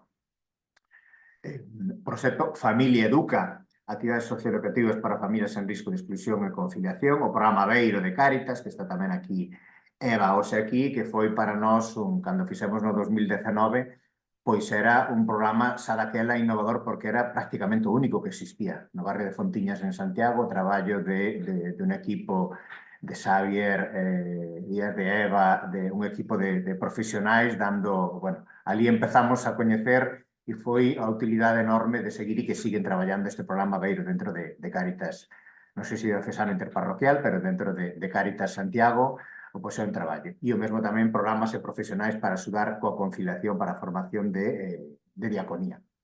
Bueno, solo neste no que difundimos e no que cobrichedes, pois xa nos salen iniciativas, nos consta que hai máis, e é algo que, bueno, que queremos ter unha oportunidade, bueno, para poñervos en contacto e seguir, é dicir, xa hai iniciativas facendo. Sabemos que nos ocurren outros temas de incidencia, como nos pasou con vivenda, pois hasta aí 1 ano e medio prácticamente clamábamos no deserto pola emerxencia de vivenda, e ora atopádame un político, unha política que non este falando da vivenda, ou que non este polo menos dicindo que fai ou que non fai. Creemos que isto vai ocurrir algo semellante, é dicir, isto é tan evidente, a problemática é tan evidente, sigue sendo, pero o que se suma é que cada vez hai máis iniciativas, presión entre concellos, entre entidades do terceiro sector, e debe avanzarse.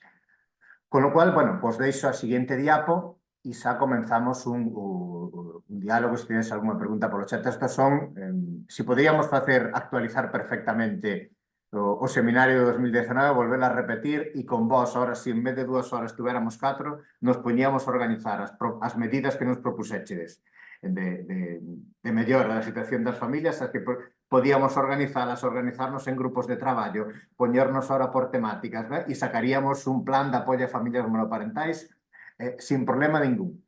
Por lo tanto, será por medidas, e será porque proveñen da experiencia das que estades traballando. Así que, bueno, ahora temos 20 minutos antes de deixar para a clausura para Cristina, pero temos 20 minutos se tedes algunha pregunta que queredes facer polo chat, a Inma ou a nós ou o que besades, se queredes facer algún comentario, algunha aclaración.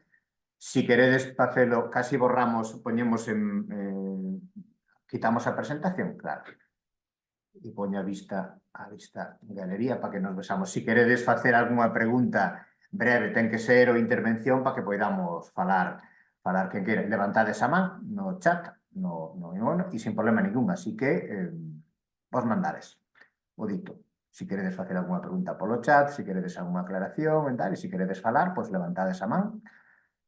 E se non sabedes onde está o botón, que se non me equivoco de botar a man, creo que está debaixo de reacción. Onde está? Claro, botón para compartir. Se non sei eu, mal fajo, pero creo que está...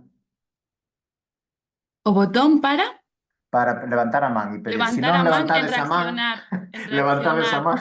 Donde? Hai un corazonciño abaixo de todo e se dan reaccionar e aí aparece. Levantar a man. Vale. Veña, pois algún comentario no chat ou se queredes algunha intervención. E se non hai ansia por falar, Mónica, estou vendo aquí a Mónica López, que levanta a man. Pois veña, Mónica, brevemente, porfa. Hola, buenos días. No sé si se me escucha. Sí, perfecto. Muy brevemente, bueno, lo primero, daros las gracias, me parece interesantísimo todos los datos que habéis facilitado, toda la información. Y bueno, por resumir muy poquito y preguntar una cosa que para mí es de especial interés y está relacionada con la primera de las intervenciones de Inma Alonso.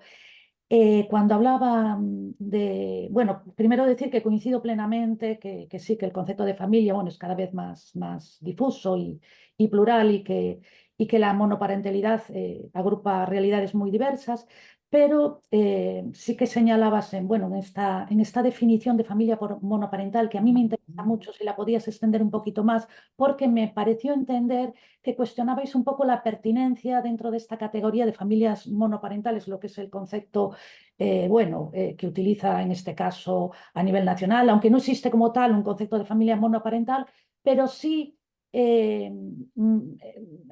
entendí, me pareció entender, porque no, luego lo dejaste, que se cuestionaba la pertinencia de las familias monoparentales tras un divorcio o las viudas. No sé si lo entendí bien, solo me gustaría que si puedes aclarar, efectivamente, pensáis que estas últimas no deberían ser contempladas dentro de la definición de las mismas o o si fue a lo mejor que yo lo he entendido mal. No, Pero sí me interesa mucho el concepto que utilizáis de familia monoparental. sí, sí, te explico, Mónica. Gracias porque efectivamente lo expliqué a lo mejor un poco atropellado. Tengo que pedir disculpas porque hoy tengo un dolor de cabeza brutal y de estos días que no estoy no estoy muy fresca de ideas y probablemente no lo expliqué muy bien. Mira, nosotros, como te decía, pertenecemos a la Federación de Entidades de Familias Monoparentales a nivel estatal, que aparte de las entidades federadas está la Red Estatal de Familias Monoparentales, que somos todas las entidades de todas las comunidades autónomas. El tema de la definición de familia es uno de los melones de toda la vida entre las entidades, ¿no? Hay muchos criterios, muchas opiniones distintas y tuvimos claro en la red que o nos aunábamos a la hora de establecer la definición o íbamos a complicar mucho más la situación, o sea, porque claro, si nosotras mismas somos capaces de entender lo que es familia monoparental, difícilmente podemos pedir a las autoridades que queden esa definición. Y digo esto porque hay una definición consensuada a nivel estatal de familia monoparental, que es la que mencionó antes Carmen. La podéis consultar en la página de la Federación, en www.famsfms.com. Pero básicamente es igual, bueno, los tres supuestos que recoge la ley gallega, nosotros estamos de acuerdo con ellos. Lo único que decimos es que faltan algunos de ellos.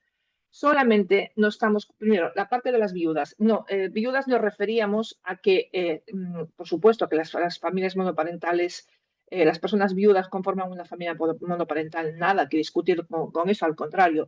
Lo que mencionábamos con respecto a las viudas es que es necesario, para acreditar que eres una familia monoparental, firmar una declaración responsable de que no mantienes una relación análoga a la conyugal. Entonces yo decía que nos parecía innecesario esto porque una familia monoparental tiene forma de acreditarse sin necesidad de ese certificado, porque el hecho de que tú seas cabeza de una familia monoparental entendemos que no impide que puedas tener una relación de pareja. Que tú tengas una relación de pareja no significa que vayas a ser el responsable de la crianza y del mantenimiento de tus hijos e hijas. Cuando la ley pone relación análoga a la conyugal, nuestra pregunta es, ¿qué es una relación análoga a la conyugal? ¿En qué momento una relación de pareja pasa a ser análoga a la conyugal?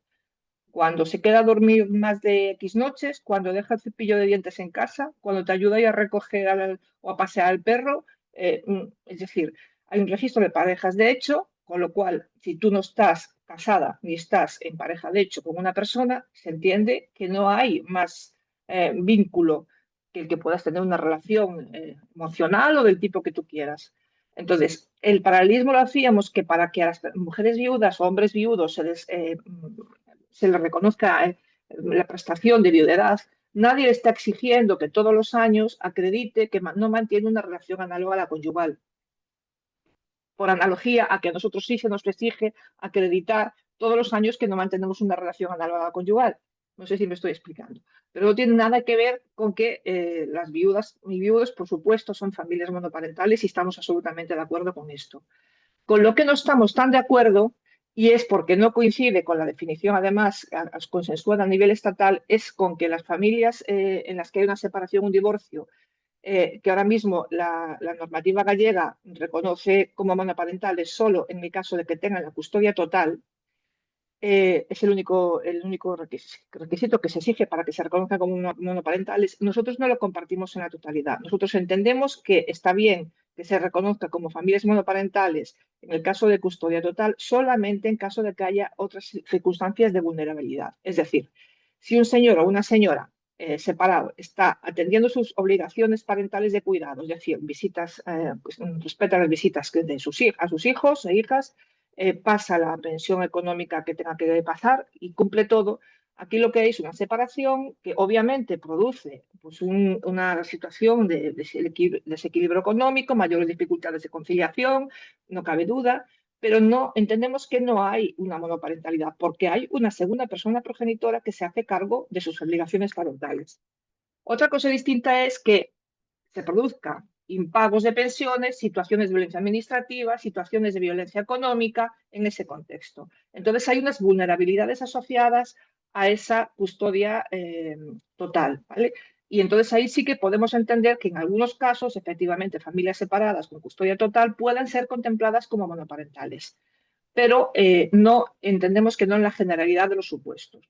Y hablaba de esto porque, claro, y intentaba explicar la confusión que genera, porque nosotros la sensación que tenemos cuando cada vez que salimos con un stand a la calle y vamos a dar información y la gente viene a preguntar si es familia monoparental o no lo es, curiosamente, las más vulnerables, por ejemplo, ejemplos que ponía antes, mujeres que nunca convivieron con su pareja porque está fuera, porque fue abandono de hogar, porque, o sea, que realmente están solas ante el cuidado de los hijos y las hijas, no se imaginan que son monoparentales porque sí hay un segundo progenitor, aunque no esté asumiendo las responsabilidades. Y muchas ni se acercan porque consideran que no les corresponde el reconocimiento de monoparentalidad porque hay un padre, aunque no ejerza. Sin embargo, curiosamente, tenemos muchísimas visitas de personas separadas que tienen la custodia compartida, pero que el otro progenitor sí está asumiendo sus responsabilidades. Simplemente hay una separación o un divorcio. Y eso lo enlazaba con este dato que escuché de las 2.000 supuestas familias, que no sé si es verdad cuando este dato, ¿no? Certificadas que responden a ese perfil.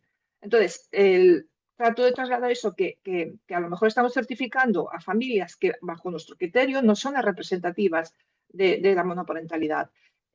Lo cual no quita que, a ver, aquí no se trata de echar fuera a nadie. Bueno, que si hay pan para todos, estupendo y fabuloso.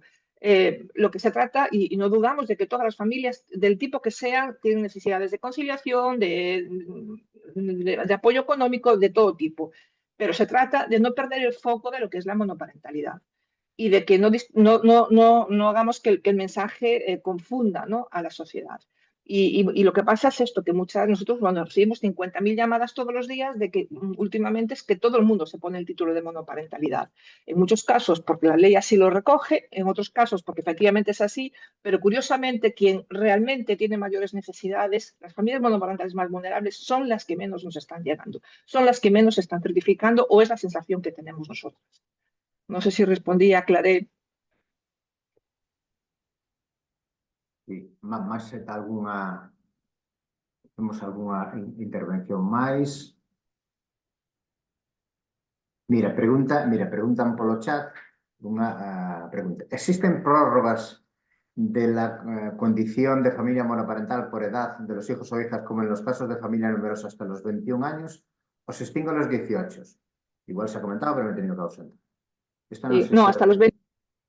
Sí, Bueno, sí, Meima, sí pasó, sí. perdón, sí, hasta los 26 años, igual que las familias numerosas, en caso de que haya una dependencia económica, tienen que acreditar que están cursando estudios o que hay dependencia económica, y también en casos de incapacidad o invalidez, o sea, que no permitan que el hijo se mantenga por ellos mismos. ¿Qué pasa? Que esto no es definitivo, que es decir, esto es cada 2 años, hay que renovarlo y hay que acreditarlo cada 2 años, que es otra de nuestras reclamaciones. Es decir, obviamente puede haber determinadas tipos de monoparentalidad que sean circunstancias sobrevenidas, pues por ejemplo, encarcelamiento de la segunda persona progenitora o un ingreso hospitalario que impida que, a nuestro criterio, en base a nuestra definición de familia monoparental, que impida que hace que haya una sola persona al cuidado de los hijos e hijas. Esas situaciones podrían ser renovables cada X tiempo, pero es que las demás, es decir, una familia que tenga un hijo discapacitado absolutamente dependiente, eso no va a cambiar en 2 años.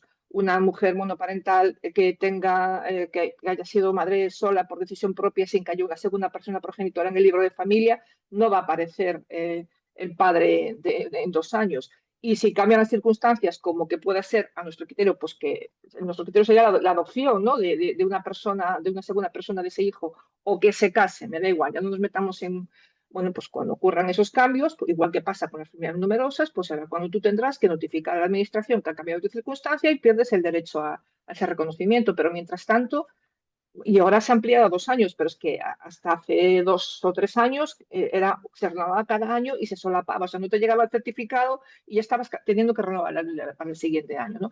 Es una pérdida de tiempo, de costes para la administración, para las familias y para todo. Vale, Eva, tes levantada a man, Eva del programa de Cáritas. Eva. Sí, hola, nada. es un punto y aparte porque me parece muy interesante todo lo que está comentando la Inma. Y nada, primero yo creo que tú comentabas antes, yo trabajo en Aveiro, soy educadora de un programa de familias monoparentales en especial protección. Nuestro proyecto lleva abierto desde el año 2001 por una necesidad que nació aquí en el barrio de Fontiñas y la administración pues dio respuesta con este programa de apoyo a familias, ¿no? Y como bien comentaste, hemos estado en contacto hablando sobre la realidad como sobre la realidad de la situación actual de la familia monoparental.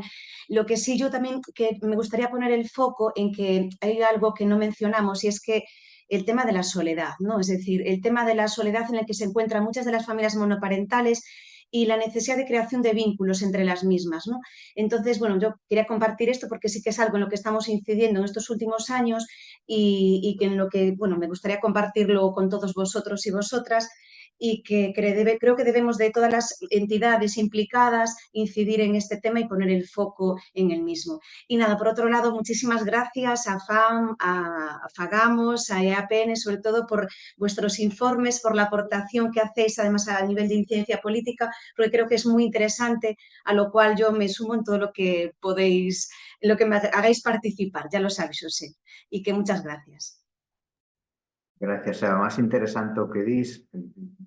Eu, polo menos, nunca me parara a pensar na asociar soledade con familias. De feito, cando as estrategias desta, da estrategia galega de soledade non desesada ou do plan, non me acordo con ele, unha das nosas demandas principais era que non se falara só de soledade asociada a persoas maiores, sino que había moitos outros grupos sociais, moitos outros nos que lle afectaba o tema da soledade, pero fíxate que entre todos os que citamos, non recordo ter citado familias monoparentais cando creo que, vamos, me parece super interesante. Inma, brevemente. Sí, xa metes medo, non me extraña. Nada, efectivamente, o tema da soidade, antes, cando mencionaban da monoparentalidade, pois iba un pouco tamén nesa liña, non? A dispersión e falaba que che leva tamén. Nos, por eso facemos esas campañas, non? Esas xornadas, esas xuntanzas, e estamos incidindo moito na creación de rede, sobre todo porque o apoio entre iguais é fundamental e nos está servindo de moitísimo. Si quería mencionar tamén unha cousa moi breve que se me olvidou decir, que en canto ás axudas que están vixentes da Xunta, que se está recoñecendo as familias monoparentais, é importante tamén incidir en que axudas como, por exemplo, o bono Concilia Familia, que sabedes que é para dar axudas e que se recolle para as familias monoparentais, axudas de conciliación, para os gastos de conciliación durante en situacións de verán ou outras necesidades das familias, que sempre ese tipo de axudas veñen poñendo os cartos por diante. Por tanto, esas axudas nunca poden chegar ás familias monoparentais máis vulnerables, porque ti non podes, se ti non tes para pagar un campamento, se ti non tes para pagar unha coidadora no fogar, de que che vale que che dá subvención? Porque se non sabes que che van a dar, non te arriscas. E inda que sepas que che van a dar, ti non tes cartos para poñer un campamento ou contratar unha coidadora. Poño este exemplo porque é o primeiro que se me ocurre. Polo tanto, moitas das axudas en que aparece que están dirixidas a familias monoparentais realmente non son accesibles para moitas familias monoparentais. Nada máis. Vale, pois imos pechando xa. Bueno, comentaba, escribiu Mónica López, que preguntou antes, tamén un comentario no chat. Un vez importante, estoy de acuerdo en parte. Creo que esto pasa también en otras diversidades de familia. Son una precisión. Aunque tampoco en esto hay datos precisos, una gran mayoría de las mujeres separadas con custodia exclusiva que no reciben pensión de alimentos no denuncian. Importante aclaración. Importante aclaración. Bueno, pues no hay más, vamos ben de tempo, con lo cual, bueno, pues casi dimos pechar xa, é dicir, o documento ides a ter xa colgado, xa debe estar na nota web, tanto a plataforma como na plataforma de infancia como de EAPN, con lo cual, bueno, e seguimos, temos o compromiso de tentar poñervos en contacto que nos dixéchedes que estades facendo algún programa ou que participades para ir tecendo e a vosa disposición para seguir favorecendo este debate. E vou vos deixar entonces con a subdirectora xeral de Infancia, Cristina Blanco. Dúas aclaracións antes de que fale Cristina, porque no estilo de incidencia é sempre propositivo. Unha, seguro que vai excusar a presencia do director xeral por non poder estaros aquí. É toda a verdade, é dicir, e a cuestión, non pode estar o director xeral porque está nun evento en Madrid, tamén da plataforma que tiña comprometido, é dicir, que que non é isto, se alguén se lle ocurre pensar en onde está o director, non é este o caso, por tanto, crítica cero, neste caso se librou o director xeral de estar aquí, salle, iremos por outra cousa, bueno, pois a conselleira, que non sei se debería estar aquí, pero en todo caso sí que hai tedestades personas de medios de comunicación tamén aquí, si nos vamos a encargar de que estos 35.000 familias e que 45.000 nenos e nenas que como mínimo están en situación de pobreza por esta situación, sí que a conselleira igual sí que nos referiremos a ela. E segundo, agradecerle a Cristina especialmente, que es para mí me supón como un marrón meter ahora que Cristina non significa representar a administración, representar políticamente. Cristina é unha representante ca que traballamos continuamente nestes frentes que traballades que das currantes dentro da administración que recoñecemos, con lo cual, bueno, desde ese respeto institucional e recoñecemento profesional é que nos pediu falar e comentar, pero, bueno, comentar para que cero presión, non te pedimos que representes a Xunta, ainda que representes a Xunta, pero non entendelo desde o respeto e agradecerte especialmente que poidas estar aquí para pechar co que creas oportuno este acto, vale? Moitas gracias. Gracias a vos, nada, cero marrón, ao contrario, tiven a sorte, vamos darlle a volta, non? Teño a sorte de poder estar aquí porque escoitei cousas tremendamente interesantes e que poden ser de moita axuda. Obviamente tamén o dixestes, eu teño a representación que teño a representación de que son unha funcionaria que obviamente non defino as políticas públicas, non é o meu labor, pero sí que estou moi preto de quen as define e por iso podo transmitir tamén a sensibilidade, neste caso directamente do director xeral, como moitos dos que interviñestes aquí hoxe sabedes con esta materia. En calquera caso, efectivamente, Jacobo, teño que excusalo, está nun acto contraprogramades vos e hai un acto da plataforma de organizacións de infancia estatal en Madrid o que tamén quixo asistir porque tamén tiña moita importancia, entón imos dispersándonos nun momento especialmente complicado para esta subdirección, tamén teño que dicilo, vale, por outros motivos. En calquera caso, gracias por permitirme estar, porque, como dicía, resulta moi interesante tamén en canto, bueno, eu persoalmente, en canto poda, analizarei con calma ese documento porque resulta de moito interese o importante que o teñen os representantes políticos que son, como decíamos antes, os que definen estas políticas públicas, pero desde un punto de vista técnico, incluso de asesoramento ao respecto, pois estudiareino con moita calma. Xa se recordaba a Cuns, que xa tivemos oportunidade de estudar un fai anos, eu recordo, para ben ou para mal, empezo a ter xa trienios nesta casa, nesta subdirección, nesta consellería, co cal intentaremos avanzar neste sentido. Simplemente dar algunha pincelada. Non se trata de, bueno, expuxeste desa realidade cunha claridade moi gráfica. Sí que é certo que eu teño que lanzar un pequeno alegato en relación co tema do plan. Gústame o plantexamento porque teño que recoñecer, e isto casi é máis persoal que da subdirección en sí, que as grandes planificacións non me encantan. Quero dicir, moitas veces esforzámonos moito en poñer documentos con moitísimas medidas que despois teñen unha realidade moi parcial. Prefiero falar de medidas e prefiero realizar medidas.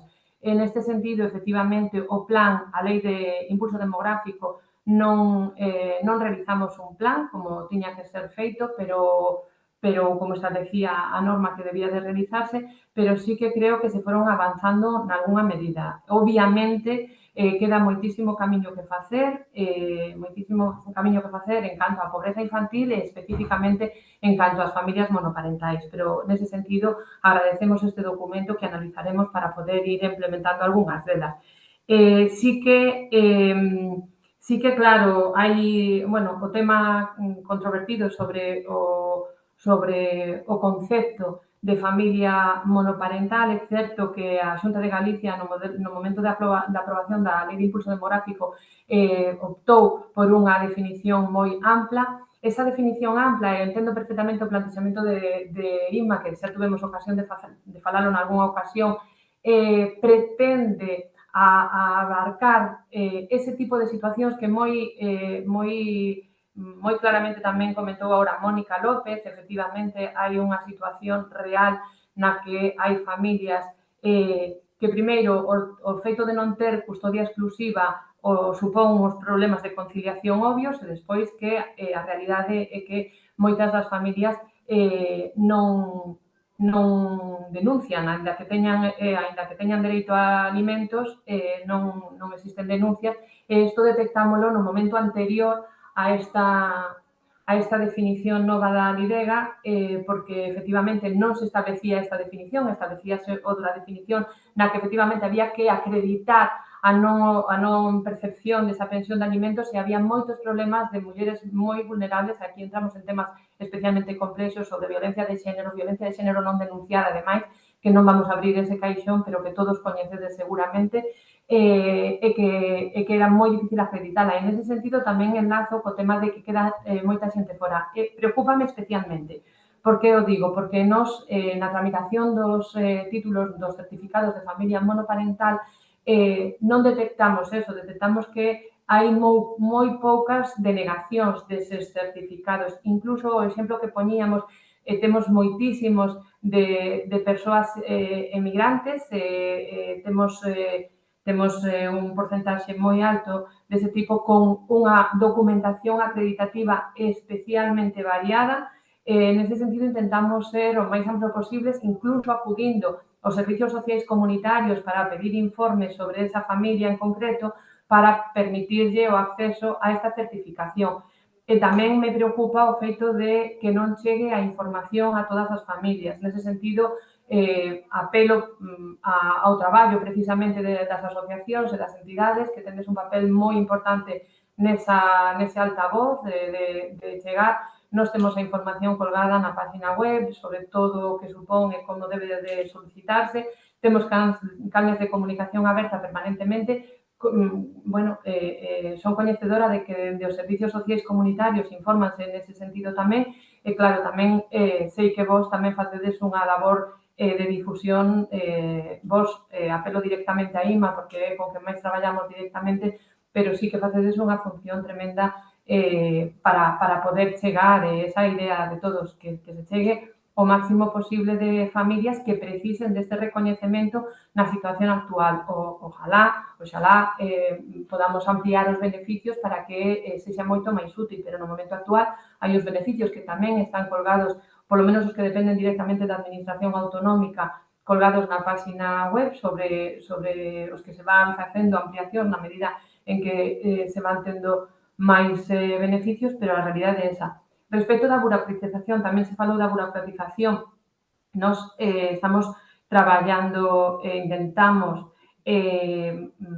restringir na medida do posible e ir reducindo a documentación precisa para acadar eso. Nese sentido, nos últimos tempos tuvemos conversacións coa Dirección Xeral de Xustiza, que é a encargada de levar a cabo, é a responsable do rexistro de parellas de feito, para facer interoperabilidade entre ambas unidades para poder acreditar de forma directa, sempre que nos den consentimento ás familias solicitantes para isto. Pero tamén é certo que eu teño bastante fe en instrumentos como a Historia Social Única, para que nos permitan poder realizar este tipo de acreditacións de xeito moito menos gravoso para os administrados, neste caso para as familias, pensando tamén na alta vulnerabilidade das mesmas. E tamén un tema que tamén se comentou aquí, que é un tema menor baixo o meu punto de vista, pero que ten a súa importancia, sobre todo tamén de cara a esta difusión, non solamente cos usuarios directos, senón tamén de cara á sociedade, ás empresas e demais, a idea respecto do certificado de familia monoparental. Primeiro vou enlazar co tema da orde que estamos tramitando, que comentaba Inma, que xa falamos do seu estado, pero efectivamente en maio, xuño, quedou no inicio da tramitación no Departamento da Avaliación, que é o que hace unha primeira análisis da norma para un dos moitos informes que require a tramitación dunha orde. aí sí que eu tamén me queixo da burocracia, pero teño que sufrila tamén directamente para tramitar as nosas normas. Xa nos fixeron un requirimento respecto, bueno, varios requirimentos ao largo do verán respecto desa orde que foron atendidos, o último foi atendido a finales de agosto, estamos agardando que nos fagan o informe favorable para continuar coa súa tramitación. Nos confiamos en que a mediados do mes de outubro, non quero sacar un titular disto, porque non depende de min, depende do resto de unidades administrativas, pero sí que ao longo do mes de outubro podamos ter esta orde xa validada coa creación do procedimento en sede electrónica con todo o que eso supón, porque digo mismo que co plan, o rexistro efectivamente non é un rexistro como tal, pero sí que isto nos vai permitir poder extrapolar datos de todo tipo, todo tipo que presentan as familias. Obviamente non podemos ter, porque había un momento que falábamos das necesidades das familias, pois obviamente coa creación do procedimento administrativo non vamos poder ter esa información, as necesidades das familias, teremos que acudir a outras vías, pero en calquera caso sí que vamos a poder ter datos probablemente máis desagregados e profundizar e, sobre todo, tamén facilitar ás familias a presentación desta solicitude para ter dúas cousas ao respecto. Donde estaba o primeiro desto? O tema do formato. A idea, xa digo, tampouco quero un titular desto, porque non son quen eu de dar ese tipo de titulares, pero, dende logo, a idea coa que está traballando esta subdirección é que o formato de ese certificado de familia monoparental sexa idéntico ao de título de familia numerosa. Quero dicir, que sea en formato electrónico, incluso a posibilidade de que sea a través de ese QR que poda ser de uso doado para as familias, incluso para o acceso aos servicios. Incluso adiántome a posibilidade de que as propias entidades teñades tamén un traballo posterior do que podemos falar, Inma, sabes que estamos permanentemente en contacto, respecto da posibilidade de traballar con empresas incluso para facilitar tamén programas específicos de apoio, de descontos e demais. Isto que parece unha tontería, ou se me permitides, dentro de todo o que se necesita, bueno, pois é unha cousa moi minúscula, sí que estamos traballando para que non sexa en formato papel, ou non solamente, porque haberá familias que o necesitan en formato papel, pero sí que sea a través de un formato que sea adaptado aos tempos actuais. E tamén quero decir que tamén quero recordar que Clara, non sei quen o mencionou respecto do tema precisamente tamén dos datos de apoio aos estudios, eu tamén lanzo dende aquí a total apertura dentro das posibilidades desta dirección xeral para apoiar, non se fai apoio a estudios. Nos, por algo tamén nos caracterizamos en todas as materias de competencia desta dirección xeral, en apoiar todo tipo de estudios que redunden nun coñecemento mellor da poboación a que temos que atender para, sobre todo, porque os bens e os recursos, como sabedes perfectamente, son escasos e eso require que se teña que planificar mínimamente e analizar onde se teñen que poñer os esforzos. Entón, calquera estudo que poda favorecer a identificación das necesidades, como decíamos antes, a identificación dos perfiles das familias, a identificación das problemáticas, por favor, poñedevos en contacto con nós, presentádenolo, que nos, pois, obviamente, dentro das posibilidades tanto orzamentarias como de disposición de recursos humanos, estamos totalmente abertos a poder apoialos de calquera forma. En ese sentido, tamén, enlazo un pouco cunha das últimas diapos que poñía Xosé, que era a interlocución estable.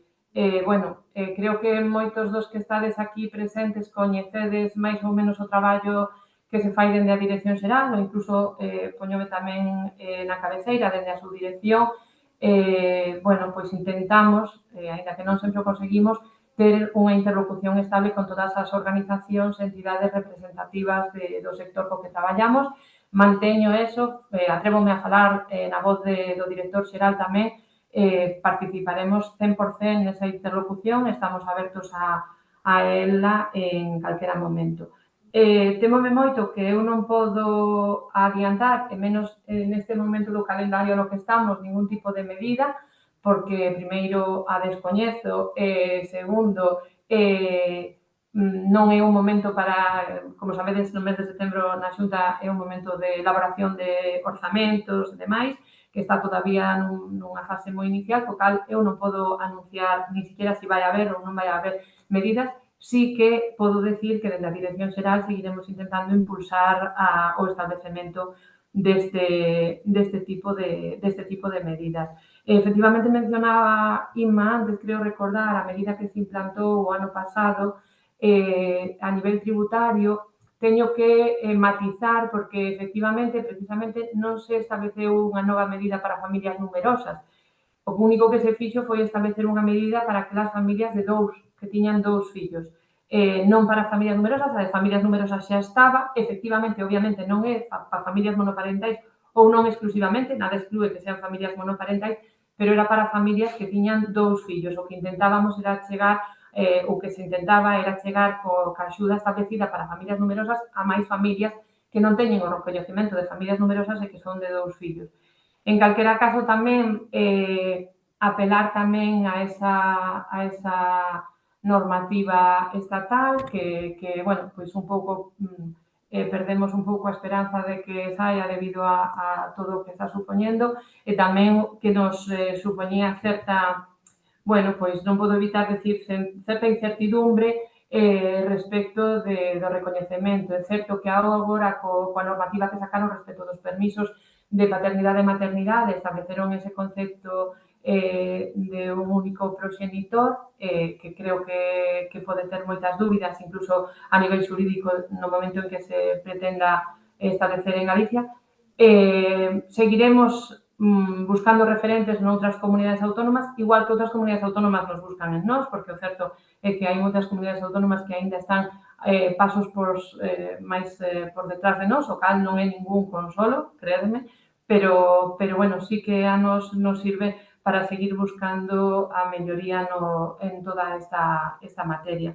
Non quero roubarvos máis tempo porque todos temos axendas bastante complicadas, en calquera caso quedo, como non podía ser de outro xeito, a vosa disposición en xeral e, por suposto, aos que traballades especificamente no eido de familias monoparentais que, como sabedes, estamos sempre abertos para calquera colaboración.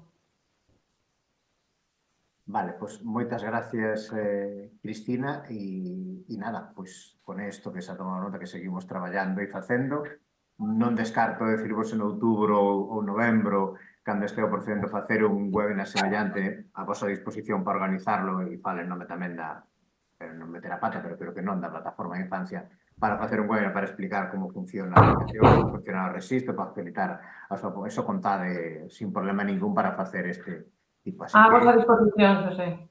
Pois seguimos traballando e tal. Así que o resto, vale, pois nada, gracias por estar a todas e todos. Este é o primeiro de varios que faremos e seguiremos por ese tema. Así que, salvo que Inés ou Mónica ou Ana querrades decir algunha cousa, pois se non, pois nada, simplemente agradecervos a vosa presencia, seguir e que seguimos batallando que a causa vale a pena. E especialmente as gracias a Carmen e a Inma por currarse unha presentación e por facer tamén, por aclararnos tamén as cousas. Así que nada, mil gracias a todas e todos e seguimos, vale? Veña, hasta logo, chao, chao.